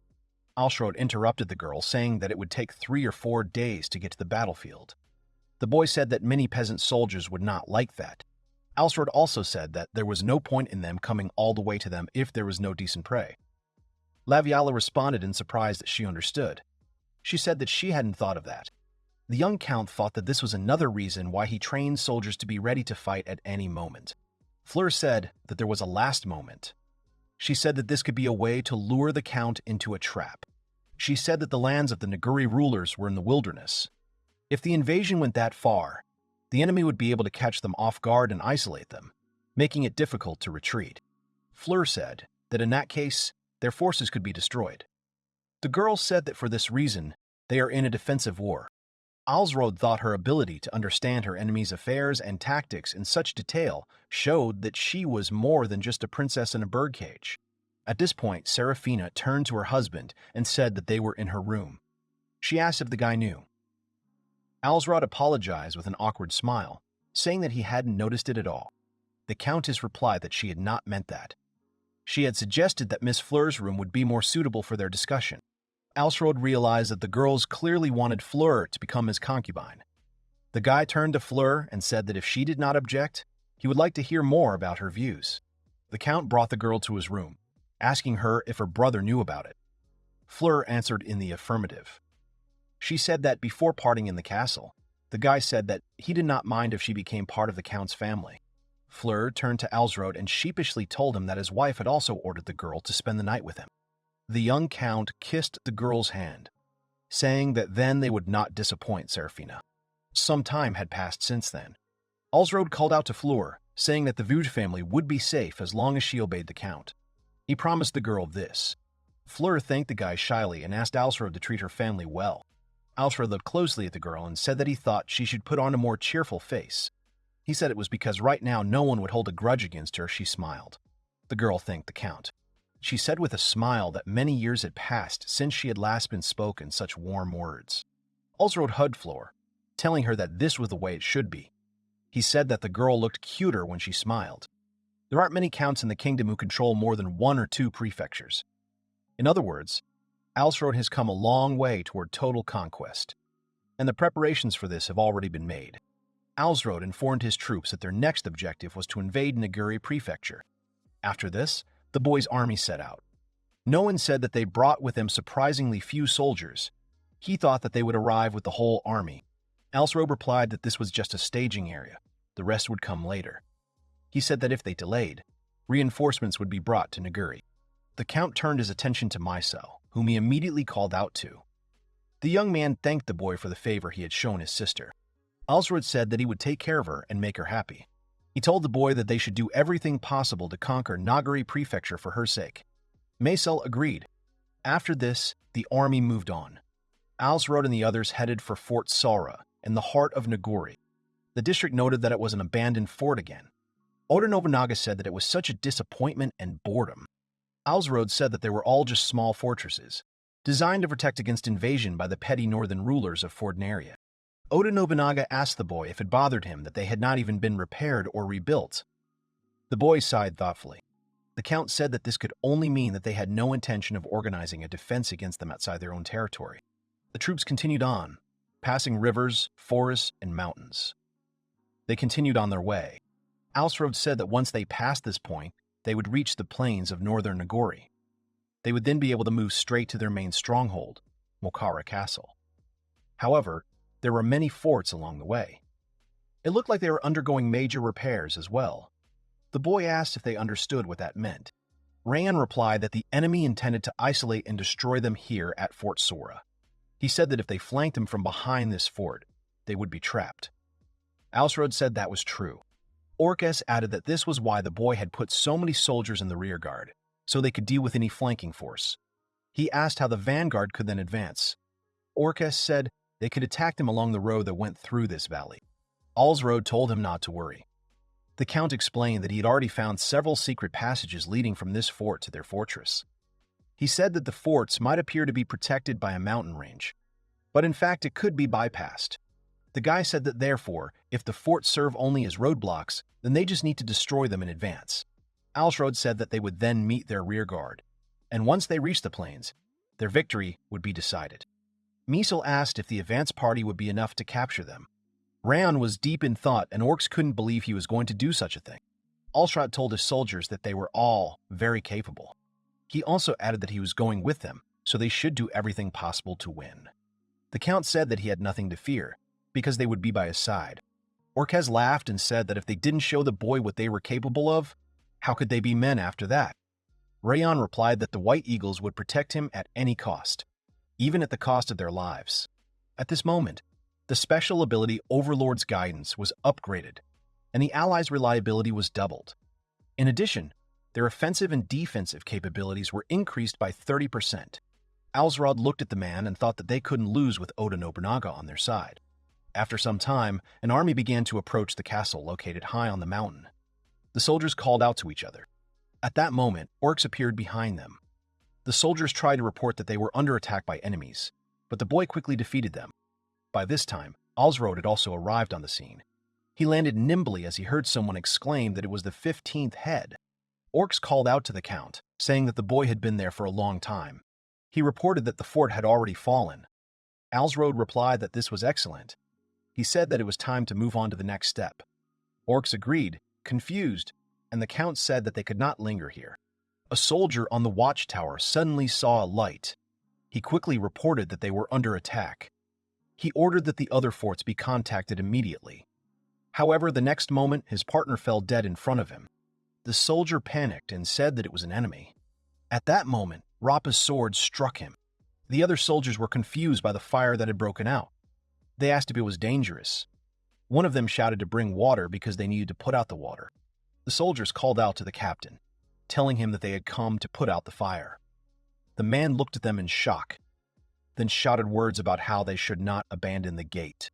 At that moment, the large gates opened and Alsrod and his army marched in. The soldiers realized that this was the army of Forneria. Mysel called out to Alsrod asking him to leave it to him. The Count approved his request, telling the boy to go fight with all his determination. Mysel looked at the boy with a smile. The soldiers started cursing because they couldn't figure out how it happened.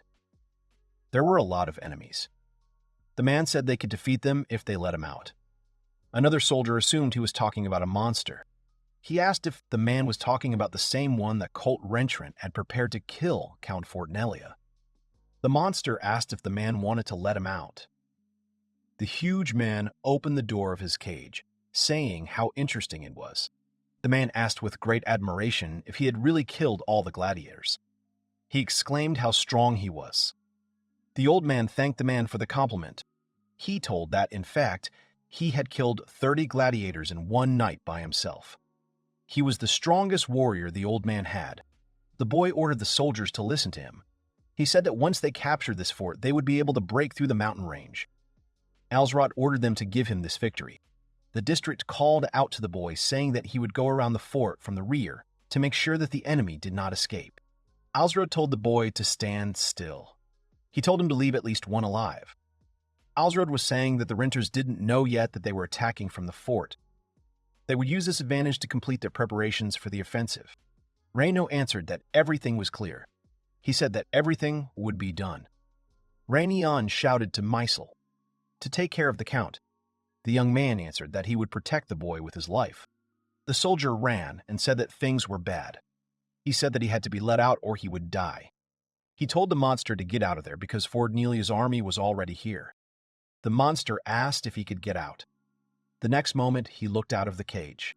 The monster came out of its confinement, causing the soldier next to him to curse loudly.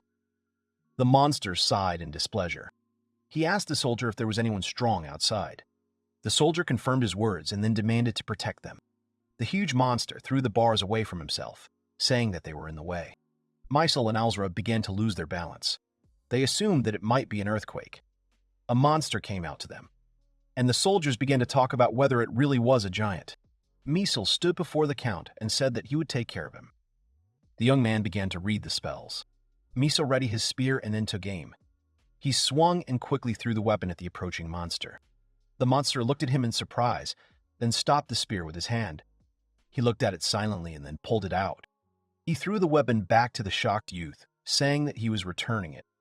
Mysel was about to curse, but then a hand came towards him. The giant monster grabbed the young man and threw him powerfully into a nearby wall. Alsrod called Mysel's name loudly. The boy was badly wounded. The monster jumped towards the boys. Alsrod managed to grab Mysel in his arms.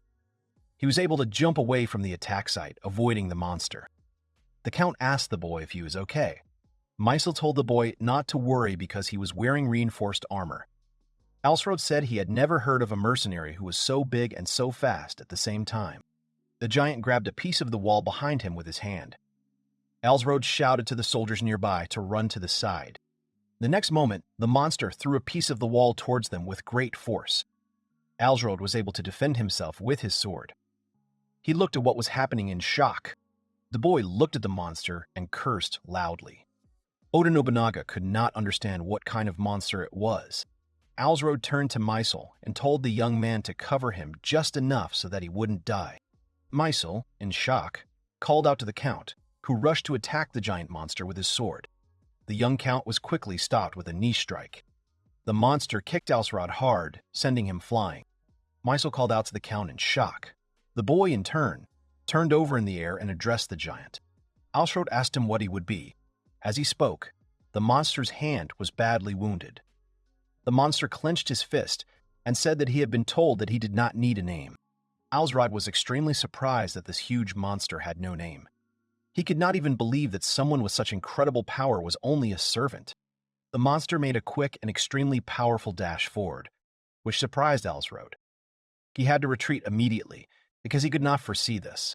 A small amount of blood splattered across his body as he clenched his jaw and prepared to fight on. Suddenly, a huge block of ice appeared under the boy, created by Mazel. Alsrod was as surprised by this as the monster, who was stopped by it. Alsrod landed and immediately turned to Mazel, asking if he hadn't said earlier that it was enough for the guy to die. In response, Mazel said that it was nothing, and if he couldn't protect Alsrod to that extent, he would never be able to look Captain Rayon in the face again. Suddenly, Alsrod handed the wounded boy a small bottle of liquid. Seeing this, Mazel was extremely surprised by what the boy gave him. Alsrod began pushing a bottle to Mazel and firmly told the young man to drink it. He then explained that it was a restorative potion, and that Mazel would be able to improve his condition a little. The soldier was extremely surprised, while Alsrod simply could not allow him to die because of the count. Alsrod asked the boy with a smile what he would say to Flora if Mazel died so easily in this place. He wondered if the young man had forgotten about his sister. At that very moment, the monster swung his fist hard and hit the wall, leaving a huge mark. The monster was very surprised and insulted that he was stopped by such weak people. He was ready to curse all these unfortunate people next to him because of his anger. The soldiers who were very close started to shout loudly and asked the monster what he was doing, because he had to kill these unfortunate people. They just kept shouting at him that he had to finally kill them all. The angry creature turned back to those who had incited it. At that moment, Alsrod rose above the ice block and also addressed the monster. He said that he would not be at all against this creature suddenly wanting to join the Count's army. Alsrod looked at the monster and firmly said that he could guarantee this creature freedom. Hearing this, the monster froze, and the soldiers who told him to fight were shocked. In a panic, these people began to tell the monster that they were allies, and that he should not listen to these people under any circumstances, but simply kill them. At the moment when they were talking about this, something flew extremely quickly into one of the soldiers, causing him to die instantly. The second one looked at this in horror. The monster that threw something at the soldier only loudly ordered them all to be quiet. He was extremely angry. The monster then crouched down to be level with Alsrod. The Count asked if the creature wanted to come over to his side and what his answer was. The monster asked if the man knew that he had killed anyone who had told him so in the past.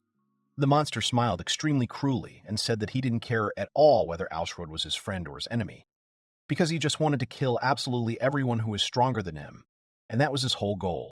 Oda Nobunaga, who was watching this, thought about it and said that he could smell Yasuke coming from him. But perhaps he could be mistaken because of his work. At that moment, the monster rushed to attack Alsrod, wanting to crush the guy. Suddenly, a small arrow flew right into his eye, which instantly stopped him from acting. He stopped inside in irritation, adjusting his eyes. At this time, Rayon stood at a distance from the monster and aimed for another shot. The monster was so angry about what happened that he began to scream loudly and swing his fist to hit Alsrod and Mazel. In an instant, the attack was blocked by Mazel's heavy efforts, while Alsrod just silently looked at the floor. He asked the monster if it was really going to kill him. At that moment, Alsrod stood up, holding his sword in his hands. He said that the monster shouldn't be so stupid. The guy used a special ability, Pride of the Ruler. This ability doubled the speed and attack, provided that the bear was protecting someone. At that very moment, the proud monster began to receive quick and precise wounds all over his body. It was so imperceptible to him that he simply bled out, trying to understand what was happening. At the end of this attack, Alsrod stopped in place, holding a sword in his hands. He was behind the monster.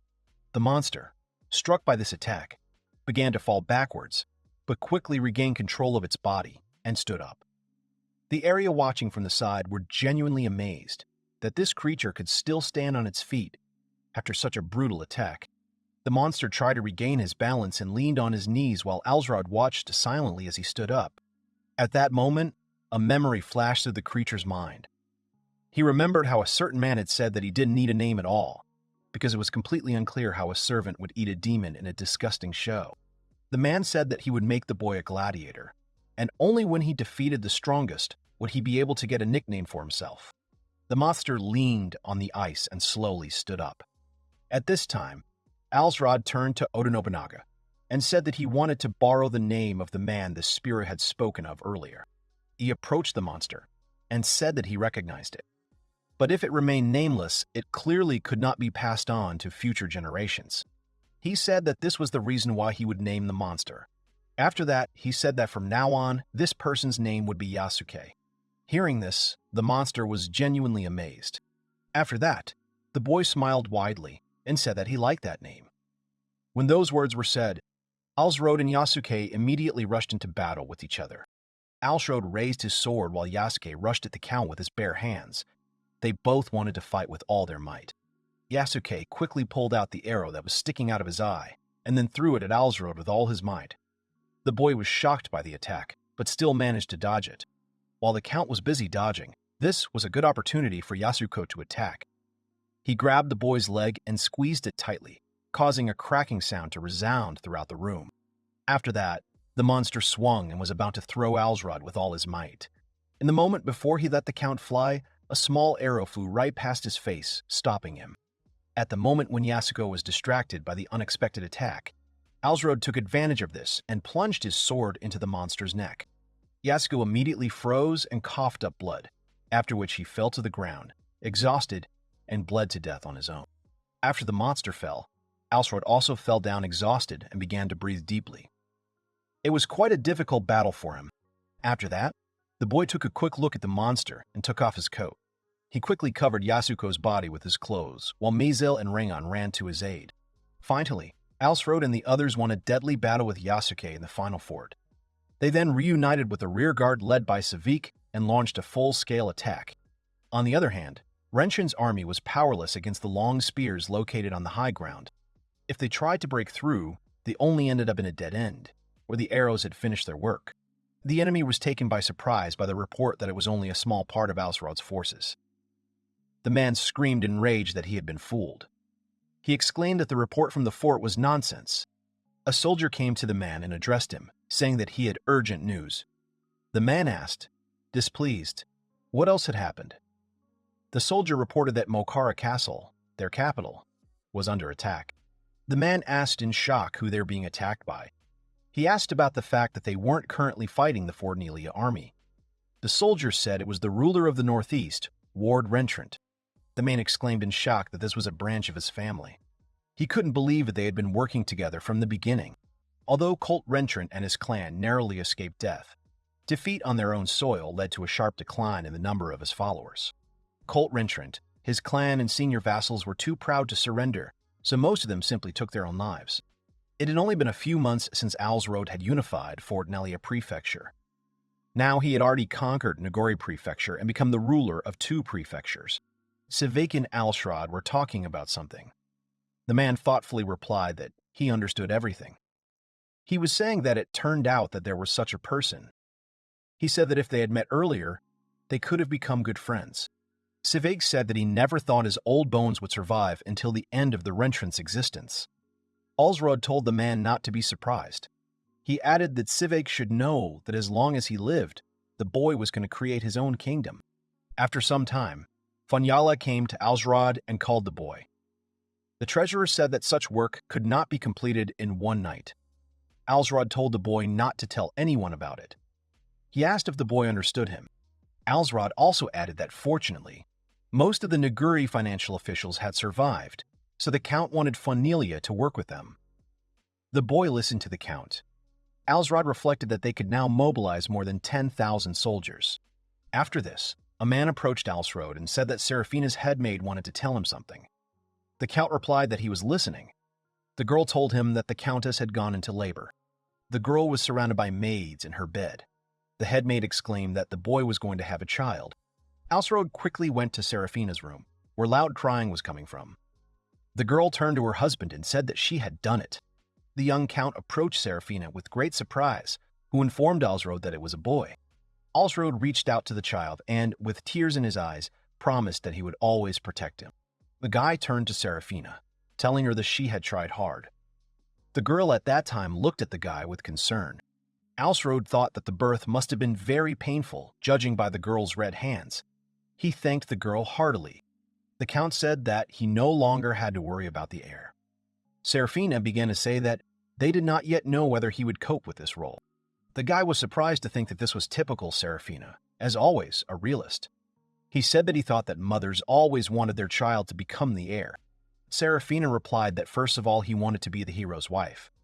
Besides, the girl did not want their country to fall apart because of the wrong choice of heir. Alsrod looked at the child and wished him luck, saying that he would follow in his footsteps. The girl added that the child actually didn't understand anything yet. Oda Nobunaga told the boy with a slight grin that he couldn't even hide his grin in front of his son. Alsrod mentally screamed at the man to shut up. He asked the man not to talk to him out of the blue. Oda Nobunaga said the boy should enjoy it while it was still delicious and not too daring. The man asked the boy if he had chosen a name for the baby. Alsrod replied that he hadn't yet. Oda Nobunaga asked the boy what he thought of Otori. The boy laughed and thought that it was a bit too weird. Oda Nobunaga said that Otori was a mythical male bird that appeared when a saint entered the world. It could also be translated as Son of Heaven. The man asked Alsrod if this was not a suitable name for his son. As Alsrod sat by Serafina's bed, the girl called the boy by name with a gentle smile and asked if he could do him the honor of giving their son a name. Alsrod smiled and blushed, thinking that simply Otori would sound too weird, so he suggested naming their child Autoric. He smiled widely as he asked the girl about it. He said that it was originally the name of a bird, so this name can be perceived as son of the sky. After listening to the whole story, Serafina nodded approvingly with a smile, after which she said that it was a wonderful name, and she liked it. They decided to name their newborn son Autoric. Alsrod, with tender eyes, lifted the child up and said that one day he would have so much land that Autoric would not even be able to know the origin of the name Nivul. He also added that this could happen in 10 or 20 years, but that one day the power of the count would definitely become the power of his child. After some time, Labiala, Fleur, and Alsrod gathered in one room, where the guy told such joyful news to his concubines. Hearing such a lovely name, Labiala was very happy.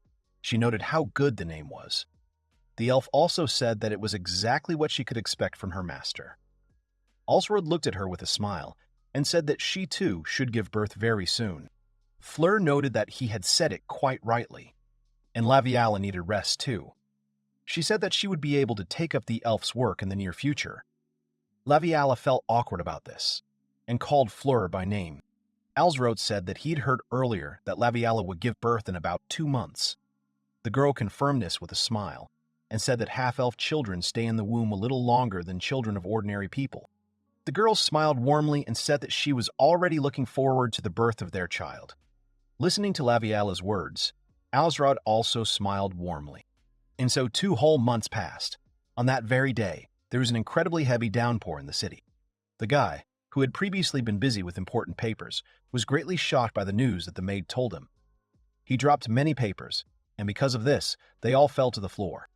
Alsrod crossed his arms and sighed heavily, thinking about Labiala going through a breech birth.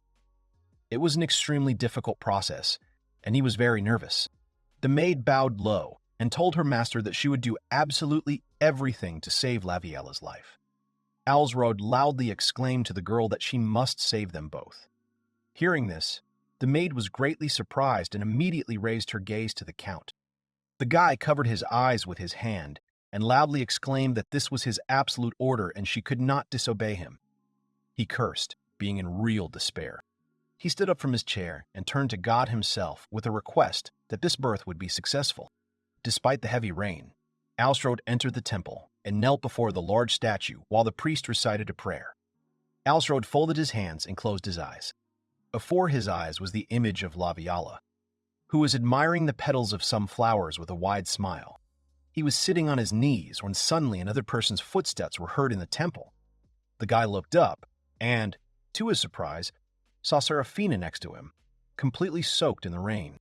The girl carefully lifted her skirt with her hands, then sat down on the floor next to Alsrod and also folded her hands in prayer. Alsrod looked at Serafina in bewilderment and said that he had not even heard that she would come there. The girl said that the gods themselves had given her the job of a saint, and therefore it made sense that she was in that place now. The girl continued to pray, telling Alsrod that she would like to become his guardian angel, and also a goddess herself. She also added that Labiala herself was very dear to her. Alsrod watched the girl silently, in genuine shock. Right after that, he clasped his hands together again and thought that everything was right, and everything had been completely different when they were with his mother. But now, she was his wife. That was how that restless night passed. The guy entered the building, when suddenly a maid ran up to him and happily told the gentleman that he and Labiala had a baby girl. The guy immediately began to panic and decided to ask what happened to Labiala and what condition she was in at the moment. With a smile on her face, the maid burst into tears and said that Labiala was fine and that she had managed to do it. The servants who were nearby shouted joyfully. After receiving this news, Alsrod immediately rushed down the corridor, wanting to meet Labiala. The maid was surprised by such behavior of the master. As Alsrod ran towards Labiala at high speed, he saw many servants looking at him in surprise. Many of them also congratulated the boy on what had happened. Opening the door, he saw Labiala, who was conscious and lying on the bed, and next to her was a maid helping the concubine. Seeing Alsrod, the girl greeted him. The guy quickly rushed to Labiala and grabbed the girl by the hand, asking if everything was okay with her. Labiala was very surprised, but quickly said that everything was okay with her. Alsrod was looking at the girl's face when she suddenly laughed sweetly because of him.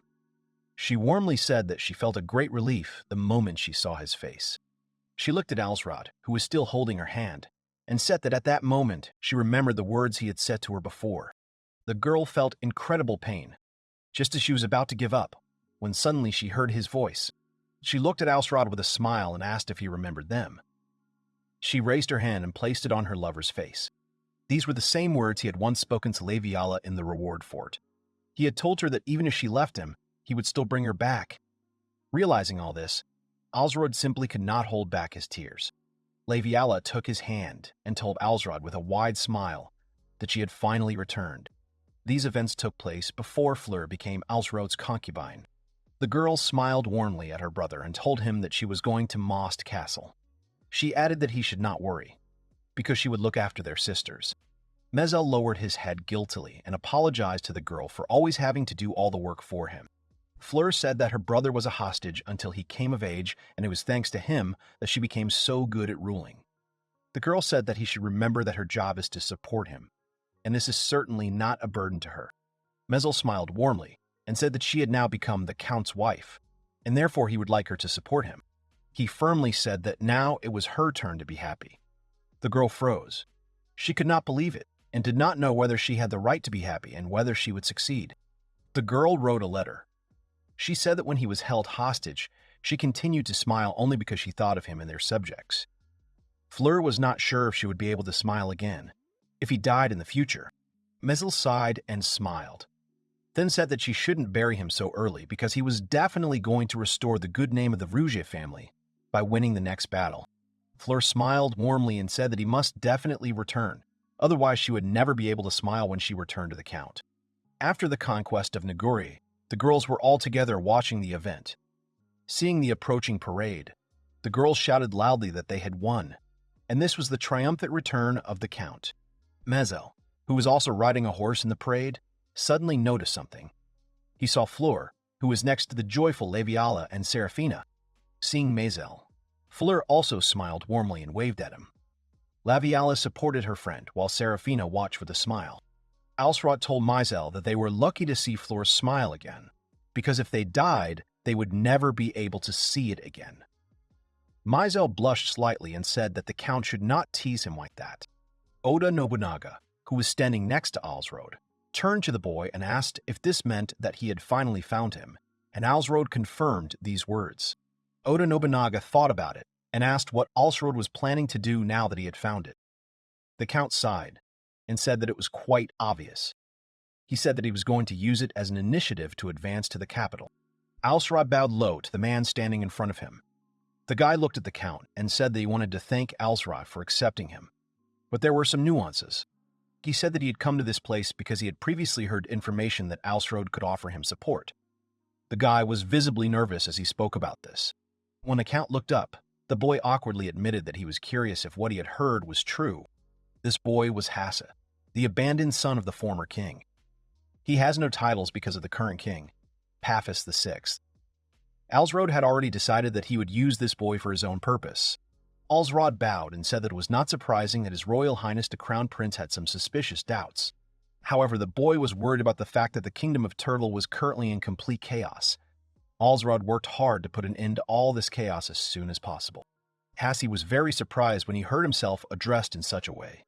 The boy did not expect that Alsrod would call him Crown Prince in this place. The boy's face showed malice as he smiled and asked if the Count had called him Crown Prince. The boy loudly asked if Alsrod knew that he no longer held that title. In response, the Count exclaimed that he had long been aware of the unfair treatment of Hass by the current King Paphos VI. He said that the boy could easily have received the title of Duke or the position of Viceroy, but instead, he deprived Hass of his titles and even tried to kill him. Hasse awkwardly looked away because he could not find a single argument against Alsrod's words. Since the Count was completely right, Alsrod firmly said that what His Highness the Crown Prince needed at the moment was a sword and a shield. After these words, Hassie's eyes trembled. He quickly looked at Alsrod, who in turn extended his hand to the Crown Prince and said that he could offer him both sword and shield. Hassie was extremely surprised. After a while, Alsrod raised his hand with a proud smile. Another man, who was at the large drum, struck it with his stick. Immediately after this, the huge army moved forward in one go. Each soldier walked confidently, without being distracted by anything. At the same time, Alsrod also took several confident steps forward. He said that he was ready to do a lot to restore their glorious kingdom. Hassie just looked at the guy in amazement. Alsrod knelt down before the Crown Prince and bowed his head, then sincerely asked His Highness to take the throne of this kingdom. Hassie froze, looking at the Count, who bowed his head before him, along with his entire army. The boy said that he, Alsrod Nivul, was ready to give his life for this future, as well as to serve His Highness Hasse. The boy was in doubt. Alsrod thought that he had no doubt that this prince had also dreamed of becoming a king in the past, and therefore, he thought that kindling this fire in him was even easier than he could have imagined. Hassie took a deep breath, then said that he understood everything. Immediately after that, he closed his eyes and paused for a short time. After he had gathered his strength, he clenched his hand into a fist and exclaimed that he would definitely become king and return their kingdom to the glory it had before. After these great words were spoken, Alsrod, Hasse, and the Count's army raised their hands high and shouted in honor of this important event. After a while, the boys had a small meeting. Hassie sat on a small chair while Alsrod stood in front of him. The Count smiled, looking at Hasse, and then said that now they needed to spread the word that the Crown Prince had returned. Hassie looked at Alsrod in confusion and asked what the guy meant by that. Alsrod said that with this plan they would be able to gather even more lords under the leadership of the Royal Highness the Crown Prince. Hearing this, Hassie was delighted. Alsrod added that if many lords from different territories came to pay their respects to Hasse, then everyone would be able to see how great the authority of the Crown Prince was. Hassie said with a broad smile that he understood everything. He was extremely pleased with the plan and the outcome of events that Alsrod had assumed. The Count bowed low again and said that in order to begin, they should write to each lord asking him to come and pay his respects to Castle Most. Seraphina was displeased with the events and said that she knew very well what her dear husband was planning. But she added that he should try to put himself in the place of her father, the Earl of Blantyre, Aels Galtis. Alsrod just looked at his disgruntled wife in silence. He watched as she turned away from him and remained silent. The girl opened her eyes and said that if her father came to Moss Castle to pay his respects to the prince, then other people might well see in all this the Count of Blantyre bowing to Alsrod. The boy remained silent again, then stated that he didn't think it would be enough to just leave it to Seraphina. He asked if that was true, and she quickly said he was right. Alsrod knew that the overall impression of him would change depending on whether such an influential person in the region visited him or not. Alsrod thought that he had to force him to come to the castle at any cost. At that moment, Seraphina closed her eyes and took a deep breath. The girl turned away from Alsrod and said that he needed to give her father a simply magnificent gift. She added that otherwise he would simply make up an excuse and say that he was sick and therefore could not come. After listening to the girl, Alsrod smiled. 5 months had passed since then. Various people began to arrive in the city where Alsrod met them. Brandonium called out to Alsrod with a smile, calling him son-in-law. The Count approached the boy and said that he had heard that Althea had given birth to a child. He congratulated the boy on this. Brando thanked the boy. Alsrod told the boy to give the girl his best wishes. At that moment, someone called out to Count Fornelia. The Earl of Blantyre, Aels Galtis, called Alsrod his son-in-law. The people around him began to whisper about the man's identity.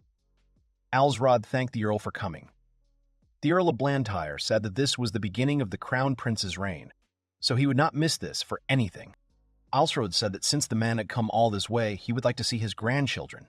The man agreed, saying that he would also like to see Seraphina. After some time, Hassie came on stage. The young man began to talk about how those people who had gathered here that day sincerely cared about the status of their kingdom. Hassie said that during the reign of King Paphos VI, the kingdom had been in disarray for all these years, and this was a fact. He, as the crown prince, decided to make a statement. Hassie hereby declared his own as the next king. The boy picked up the scroll and began his announcement. He called out the name of Aels Galtissa, saying that as a reward for his unwavering loyalty to this day, as the crown prince, he would grant him the title of Marquis. He motioned for the man to come forward. Has said that he also appointed him as the ruler of the southern part of Treville's territory. The prince said that the Marquis must defeat the rebels. Aels Galtis accepted the scroll with respect, thanking the prince for this extremely noble gift. Alsrod thought that this was a great gift for a man. He was given a higher rank than Alsrod, and this was also to further justify the introduction of his wars for lands. The Earl and Marquis of Aels Galtis exchanged glances. After that, they went to meet the Countess. The man talked about how handsome his grandson was, not like his father. The Count and the Marquis sat down at the table. The man said that he had not expected the boy to deal with him so quickly. He asked Alsrod how he had managed to defeat their entrance. The guy replied with a smile he thought it was a good bet, although there were casualties. Aels Galtis noted that it had been a winning one. He said that given the military might of the Renthrants, it would have taken at least 5 years. However, the boy had used war as a weapon to quickly dispatch them in the blink of an eye. The Marquis called Alsrod a true genius of war. The Count replied that he had acted decisively, believing that the gods were on his side. He also added something else. Alsrod said that if he is a hero who can unite the country, he must have divine protection from the very beginning. Aels Galtis laughed and repeated the words about uniting the country. He said that maybe it wasn't as ridiculous as it seemed. The man said that he was only asking the boy not to touch his son's lands. He said that he loved his other children as much as he loved Seraphina. Alsrod replied that the man was free to continue to expand his influence because the boy would not interfere. He said that he would not treat his wife's father so coldly. The man replied, as he left, that he knew that. Hassie's announcement that he was the crown prince seemed to cause quite a stir in the capital. The man on the throne questioningly exclaimed the words that Hassie was the crown prince. He cried out that they should deprive the fools that were with him of their titles and also of their territories, saying that this was a royal command. Fleur and Alsrod were sitting on the couch. The girl was looking at the paper and saying that, with the royal line split in two, even a royal decree was pretty meaningless. She asked if the boy thought the same. Alsrod, rising from Fleur's knees, replied that this had happened throughout the 100-Year Rebellion. He said that rulers who were at odds with the king had changed the situation by supporting the opposition. The boy said that, in this way, the king's authority had fallen even further, saying that they had predetermined their own future. Fleur said that, especially the temples, who had always ruled their lands praying for the stability of the royal family, were unsure about going over to the boy's side. Alsrod said that Fleur had been of great help in solving the temple land issues. He thanked the girl for this. Fleur replied that she was glad that she had been useful to the Count. At that moment, the guy quickly extended his hand to the girl, pulling the surprised Fleur towards him. He said that these formalities were enough because she was now also one of his wives. Alsrod told the girl to address him as her husband or however she wished. Fleur sighed in surprise, then blushed deeply. She thanked the guy, calling him cute. She also suddenly added something. The girl said that one of Prince Hass's vassals was quite capable. Alsrod was confused by this information. The girl said that it seemed to be a dwarf. Alsrod was confused by what he heard. He had not known that the prince had a dwarf. Fleur said that it was a female dwarf, not a male. She said that she thought her name was Kalara Halara. Alsrod said that he understood. He said that he would meet her if possible. After some time, a girl in armor walked down the corridor. She was heading towards Alsrod. She approached the door of Alsrod's room. The girl bowed, saying that she had come at the Count's command. The girl introduced herself as Kalara Helara, a knight of Prince Hass's royal guard. She explained that she came from a family of warriors, where she was raised together with Prince Hasse. Alsrod said he had heard that the girl had performed royal ceremonies in the ancient traditional ways, even when Prince Hasse was a wanderer. He asked if he could ask her more about these traditions. Kalara said she agreed. The girl said that she would like to mention the political ceremony at the beginning of the year first. She said that the regent, or the king himself, gives his word of honor. The girl explained that according to tradition, swords are presented to the king in order of rank, and the king repays in kind by presenting a more valuable sword. However, a sword from the king signifies recognition of his lordship's right to rule the country, basically following in the king's footsteps. Alsrod told the girl that this was enough.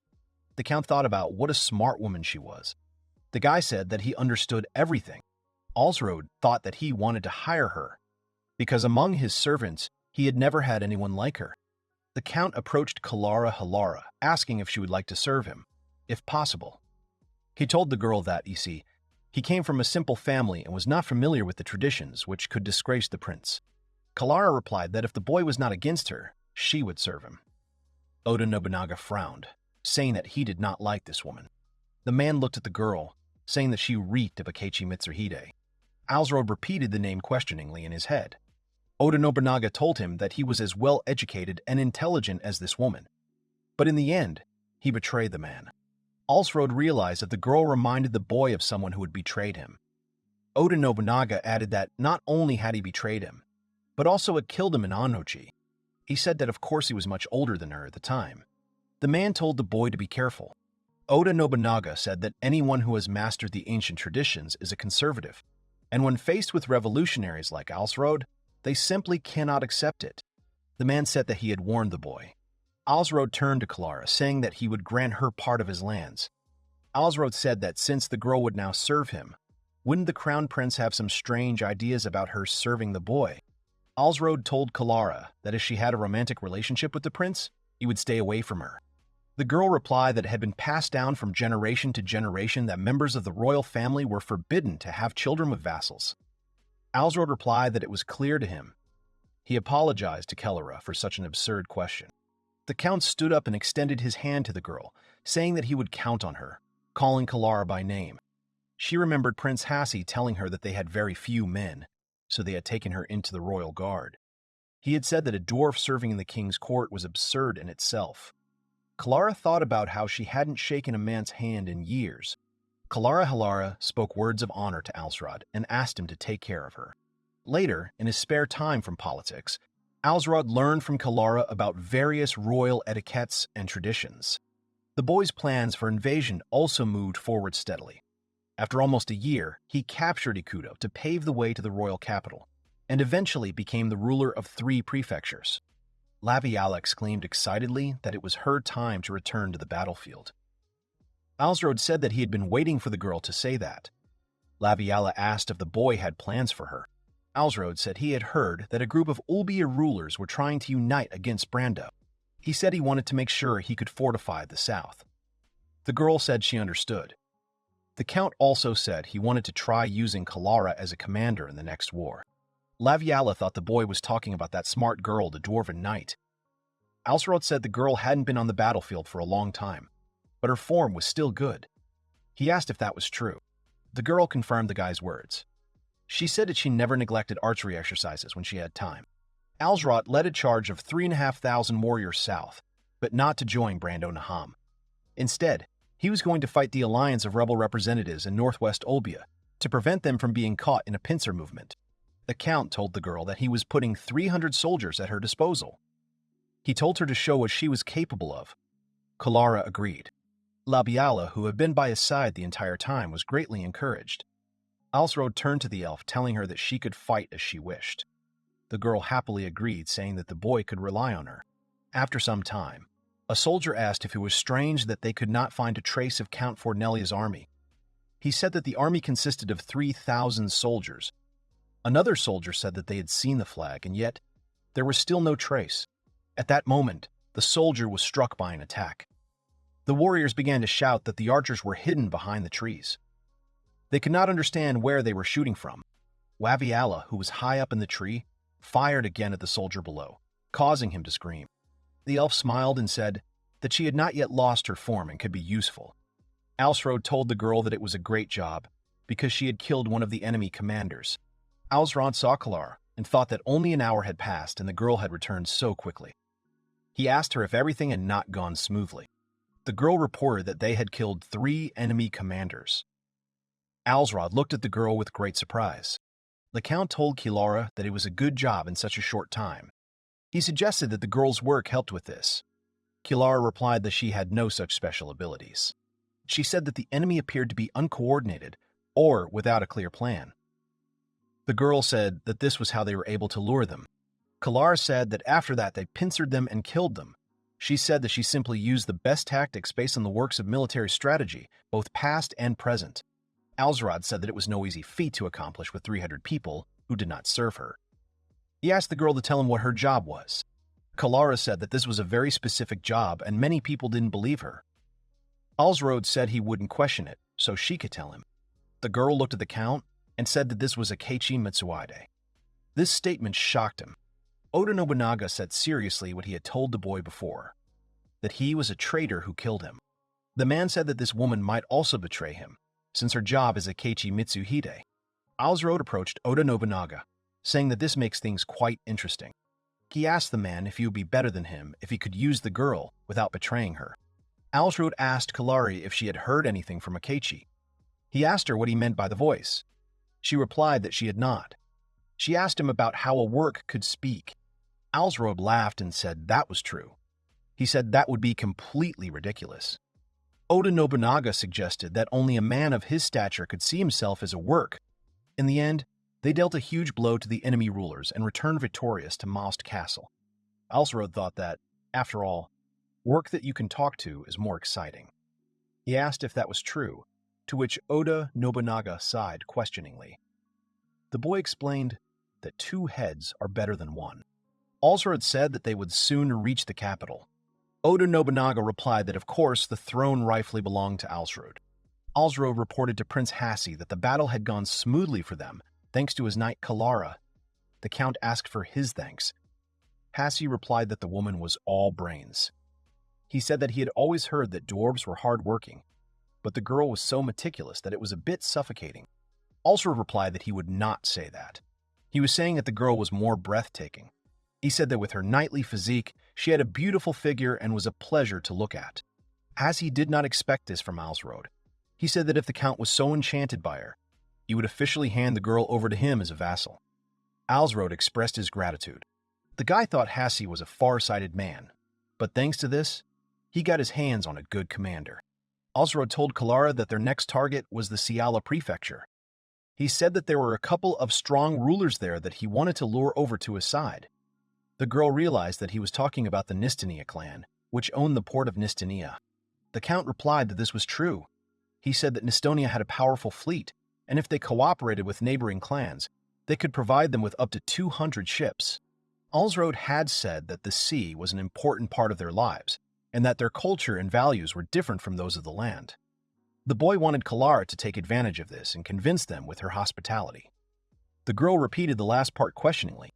The Count said that there was no one in this country who understood the traditions and culture as well as Kalara. He said that thanks to her work, perhaps even more culture than anyone in the capital.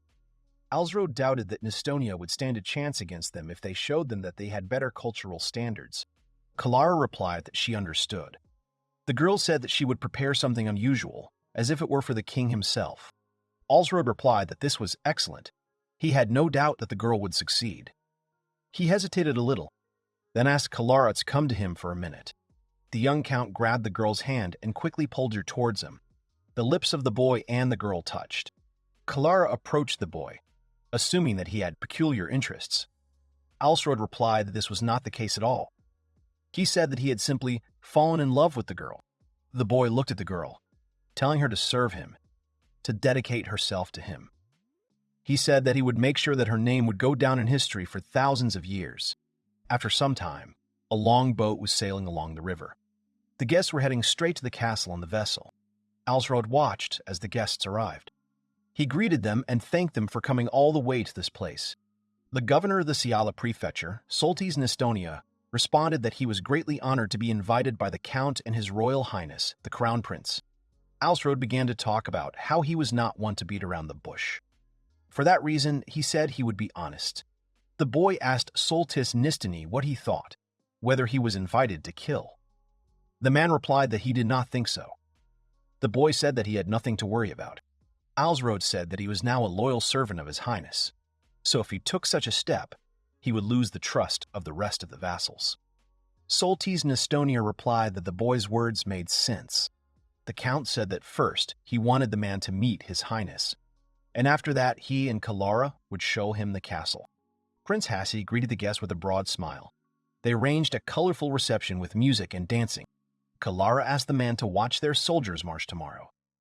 The girl said that Alsrod had made every effort to provide the crown prince with a worthy escort to the capital. The man agreed with a smile. The next day came. It was early morning outside. Alsrod stepped forward and waved his hand quickly. The Count's assembled army quickly formed into rows, maintaining perfect order among themselves. Soltis Nestonia was very surprised. He asked how the army could be so disciplined. Kalara told him that her master had fought in countless battles and performed many valiant deeds. She said that to be able to fight under the leadership of such a man was a dream come true for many warriors. Kalara said that they give it their all even during the training, and when the army moves out, the Ciala prefecture will be in their way. The girl said that if Nestonia agreed to cooperate with them, she thought the gentleman would feel a great relief. Kalara looked at Soltis Nistonius, who was slightly frowning, and quickly bowed. The man called out the girl's name in shock. The girl said that it was not her place to say that as a vassal. However, she still asked the man if he could offer his help to Alsrod. After this, Soltis Nestonia called Count Fornelia, saying that this was a truly outstanding demonstration. He said that when they arrived at the Cial prefecture, he, the head of the Nestonia clan, would provide his assistance. Alsrod turned to Soltis with a smile and thanked him for choosing to support the crown prince. Finally, with the assistance of the Nestonia clan, Alsrod launched an invasion of the Ciala prefecture. They crushed the Antoini clan, the most powerful clan in the Ciala prefecture. The fleet led by Nestonia soon captured Antoini's coastal fortress, Tobier, and used it as a staging post to attack their main castle, Midland. Incapable of defending themselves, the enemy retreated south to the neighboring prefecture of Melia. Now Alsrod has unified this prefecture as well. After crushing the last resistance, Hassi was so pleased with Alsrod's triumph over Ciala that he awarded the boy the title of Marquis. Alsrod got up from his bed and started to leave the room where Kalara was still sleeping. He went outside. He ordered to find out about the remaining minor rulers in Ciala. Find out if they intend to obey the guy's orders and report to him. A wolf came out to Alsrod, so the boy told him to speak. The Count said that he could express any thought. A girl appeared in front of the boy. It was Yadarigi. She asked if it was possible to get rid of anyone who was bothering her. Alsrod answered, as she saw fit. Yadarigi suspected that the remaining rulers of Ciala did not understand the situation they were in, even though they had submitted to the boy. She said that if the Melia prefectural army had arrived with superior forces, they would have likely joined them. Alsrod replied that it was possible. He said that he wanted to calm them down before they caused too much trouble. However, he didn't know who he would rather entrust the matter to. Yadarigi said that since the prefecture was on the front lines, Civic would be a good choice. Alsrod thought about Civic, who as an old commander would be the best choice for this scenario, and the guy doubted that anyone would envy him. After this, Alsrod turned to Civic, saying that he was appointing him as the Viscount of the 5 counties in Ciale, located on the border of Mila Prefecture. The man sighed in surprise, saying that he had not known there were 5 additional counties on the border. Alsrod replied that he had taken and united a bunch of small clans. He said that they were weak, so they wouldn't resist. However, he said that, frankly, it would be easier if they rebelled against him. Civic replied that everything was clear. He said that it would then be right to send the man there. Before Civic arrived in Ciala, 2 petty rulers who had offered their allegiance to Alsrod died mysteriously. Some rebelled, suspecting the boy of this, so Civic was sent to suppress them. The Manhwa forces subsequently attacked Civic several times, but these were only small skirmishes, nothing serious. Alsrod wondered if there was a way to reach the Malia clan. Yadoragi was sure that the boy knew that Male's vassals held a significant share of power. Alsrod thought that the power struggle between the main clan and their vassals was so intense that they had established a law requiring a council to make decisions. The Marquis answered in the affirmative. Oda Nobunaga thought that this was just like Rokaku. The girl spoke of the vassals being in conflict with their clan leader, Sealan Malija, who was trying to control them. She said that Sealan and his clan seemed to think that their only choice was to submit to the Marquis. Alsrod realized how things were. He thought that the skirmishes were on the vassals' side, and that an internal schism would soon form. The boy smiled and told them to tell them that if they handed over Antoini, they would not be harmed. He said that Sealan's vassals should know about it. It should not be a secret. The girl agreed. Yadaragi said that, in addition, one of them managed to infiltrate the Orsen Cathedral in West Prefecture. She said that from the looks of it, the Archbishop would be willing to side with Alsrod. Alsrod said that Orsen Cathedral was an influential church that practically controlled Forest Prefecture. Oda Nobunaga couldn't believe that there was something like the Honganji sect here. The man added words about how interesting it was. He said that he had a very difficult battle with a monk. He was interested to see how the guy would do. After some time, Oda Nobunaga woke the boy up, telling him that she was there. The girl reported that the clan leader, Sealan Melia, had exiled one of his main vassals. In response, several of his vassals struck back, led by his younger brother Salhorn. As a result, Sealan was forced to flee his castle. Alsrod told Civic to report this. He told him to tell Sealan that Alsrod was ready to provide him with his protection. Yadaragi said that since Sealan was being sheltered by Antoinus, she doubted that he would officially defect to Alsrod. The Marquis told her not to worry about it because he was an indecisive fool. Alsrod was glad that he finally had the opportunity. He told the girl to tell everyone that any friend of Antrinis was his enemy. After this, Alsrod informed Kalara that they were going to His Highness. He said that Sealan had finally sent a letter asking for help. The girl spoke decisively, saying that it was time. They set off. Now King Paphos VI will have no choice but to flee with his vassals. He still did not dare to side with Hassi, who calls himself the Crown Prince. Alsrod placed his hands on the large doors and thought that the capture of the Male Prefecture was now only a matter of time. He entered the room with his closest subordinates, thinking that the time had come to take the kingdom into his own hands. Alsrod spoke words that now more than ever he asked to lend him his strength. He said that the hour of the prince becoming king was near. Soon after, Alsrod took all his troops and set out. And so, an army of 10,000 marched from the castle of Most to the prefecture of Mail. Alsrod said that in this battle, the commander is not him, but Hassi. He said that if Crown Prince Hassi appears here, the king who controls the capital will be forced to side with the vassals of the Melia clan. And then he would no longer be able to side with his cousin, who had declared himself the Crown Prince. Laviella told Alsrod that they were ready. The guy replied that it was good. He said that it was time to take the capital, too. Hassi shouted words that all the treacherous vassals who had attacked Count Melia must be killed. He said that among the enemies were also the generals of Paphos VI, and they would be defeated once and for all. Anyone who challenged Hassi would be considered an enemy of the royal family. Alsrod swung his sword and ordered a squad of black wolves to crush the enemies, sparing no one. The wolves immediately rushed to the attack. The soldiers on horseback could barely keep up the formation. The archers opened fire. The big wolf charged. He swung and hit one of the soldiers. The soldiers started shouting that they were here. They needed to deal with them. The wounded wolves began to retreat quickly on command. The squads of soldiers began to approach the others. Orcs and Rayon entered the battle. The commanders quickly dealt with the enemy soldiers. Laviella and Kalara also entered the fray. A cry was heard, signaling that the enemy was on the flank. The boy turned to the Marquis, saying that the enemy seemed to have retreated and dispersed. They were sitting in their forts. He asked if this would prolong the war. Hassi asked why they didn't split their forces and launch a surprise attack, which would allow them to reach the capital faster.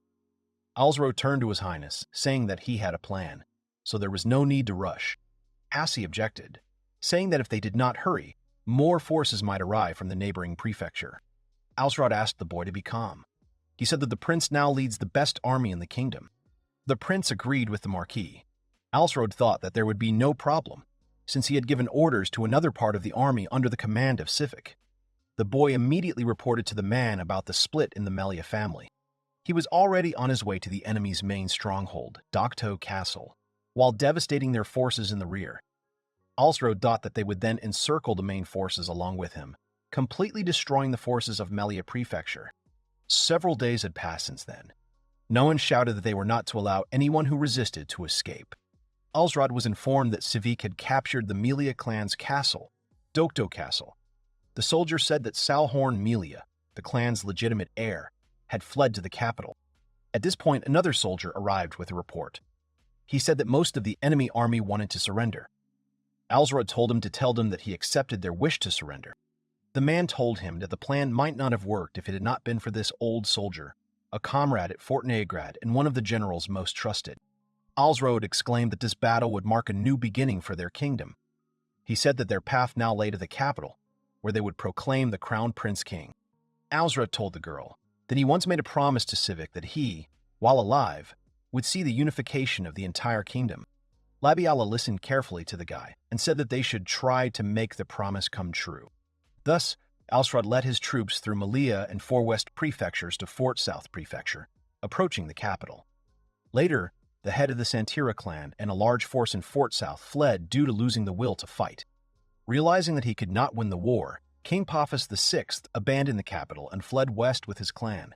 He will probably continue to call himself king, but abandoning the capital will create a terrible impression on the people. Hassi said that here it is, the capital. He said that he never thought that he would be able to return here.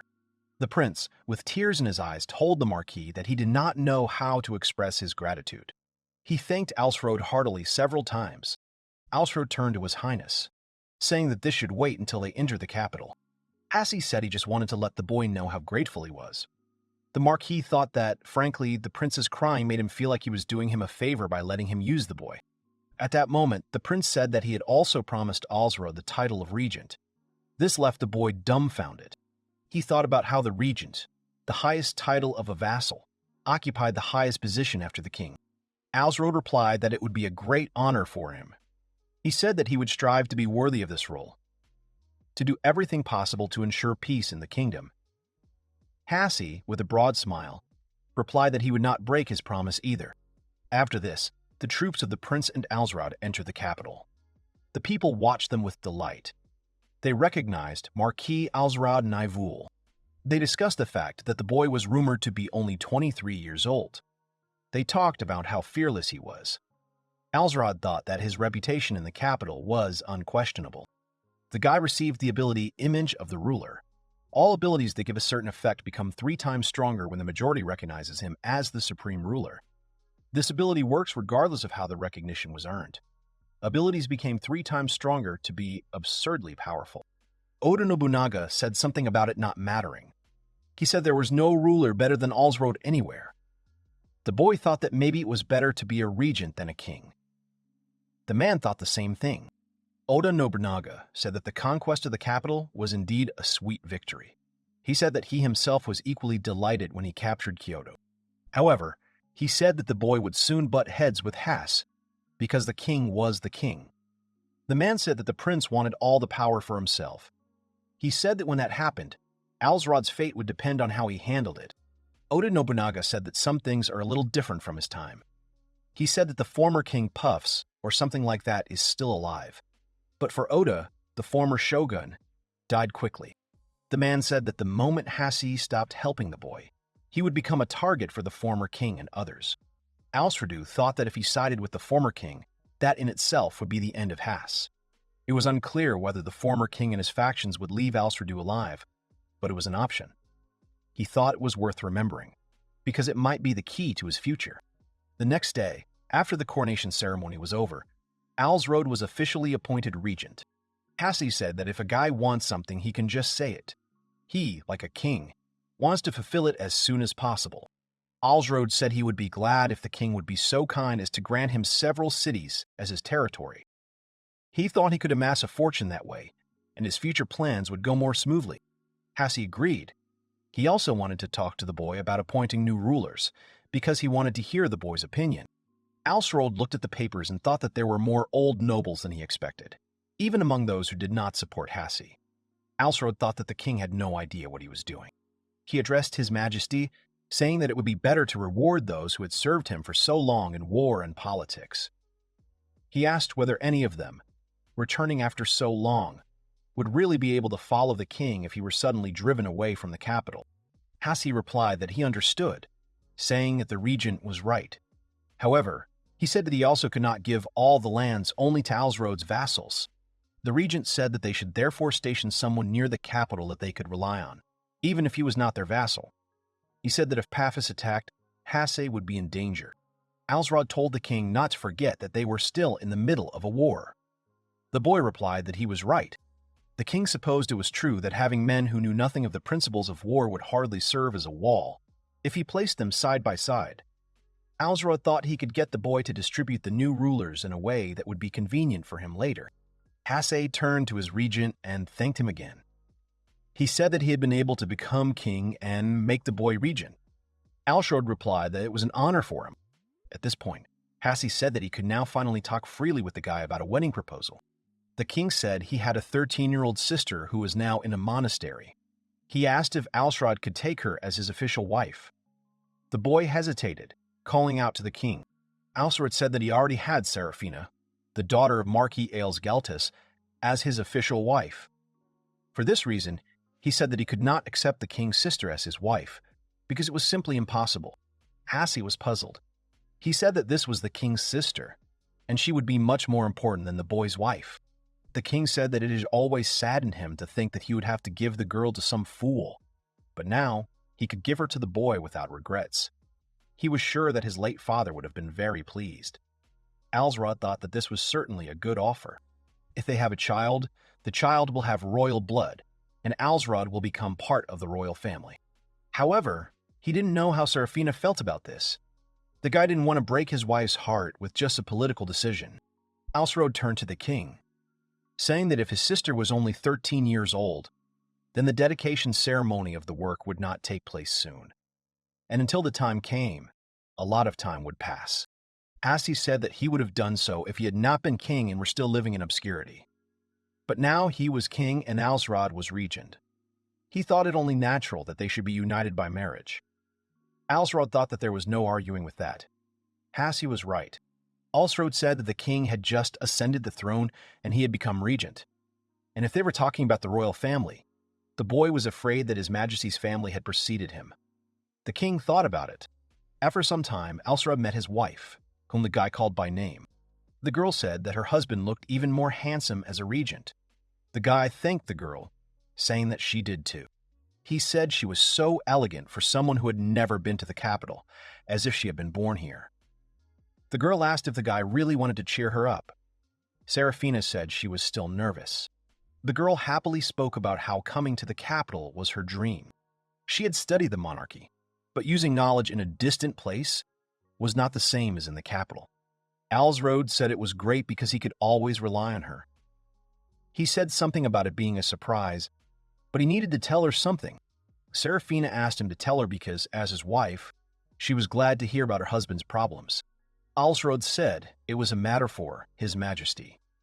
He said the king had asked him to marry his sister, and he wanted to hear her honest opinion on the matter. The girl did not know why this bothered her husband so much. Alsrod knew that he had to refuse His Majesty immediately. He said that he had no intention of accepting the proposal. Seraphina interrupted him, happily saying that he absolutely had to accept his offer. Alsrod was shocked that the girl was not against it. Seraphina recalled that she had said she wanted to be the hero's wife. She had said that it would not change. As a concubine, she would not become less powerful. In fact, the girl had been looking forward to guiding someone so young. She said she would support the boy on his journey to becoming a hero. She told him to do what he had to do. Alsrod replied that she was right. Until they defeated the supporters of the former King Paphos, they had better have close ties with the current king. He decided to tell the king that he was ready to take his sister as his wife. The girl agreed with him. Seraphina said that today she wants the guy to give her his love. They kissed Alsrod. The guy pushed the girl onto the couch, saying that his love for her would never fade. Serafina agreed. After this, the couple happily lay in bed and hugged. At the appointed hour, Alsrod was to meet the king's sister. He said that he had been told that the girl was already here. Oda Nobunaga noted that an hour had already passed. The man said that he felt someone's presence now. He said that there was definitely someone in the room. He added that this someone was not hostile. Alsrod stood up and asked who was hiding behind that curtain. Someone next to the guy laughed. The girl said that the boy had finally found her. She asked how His Excellency was doing. She introduced herself as Lumi, the sister of the current king.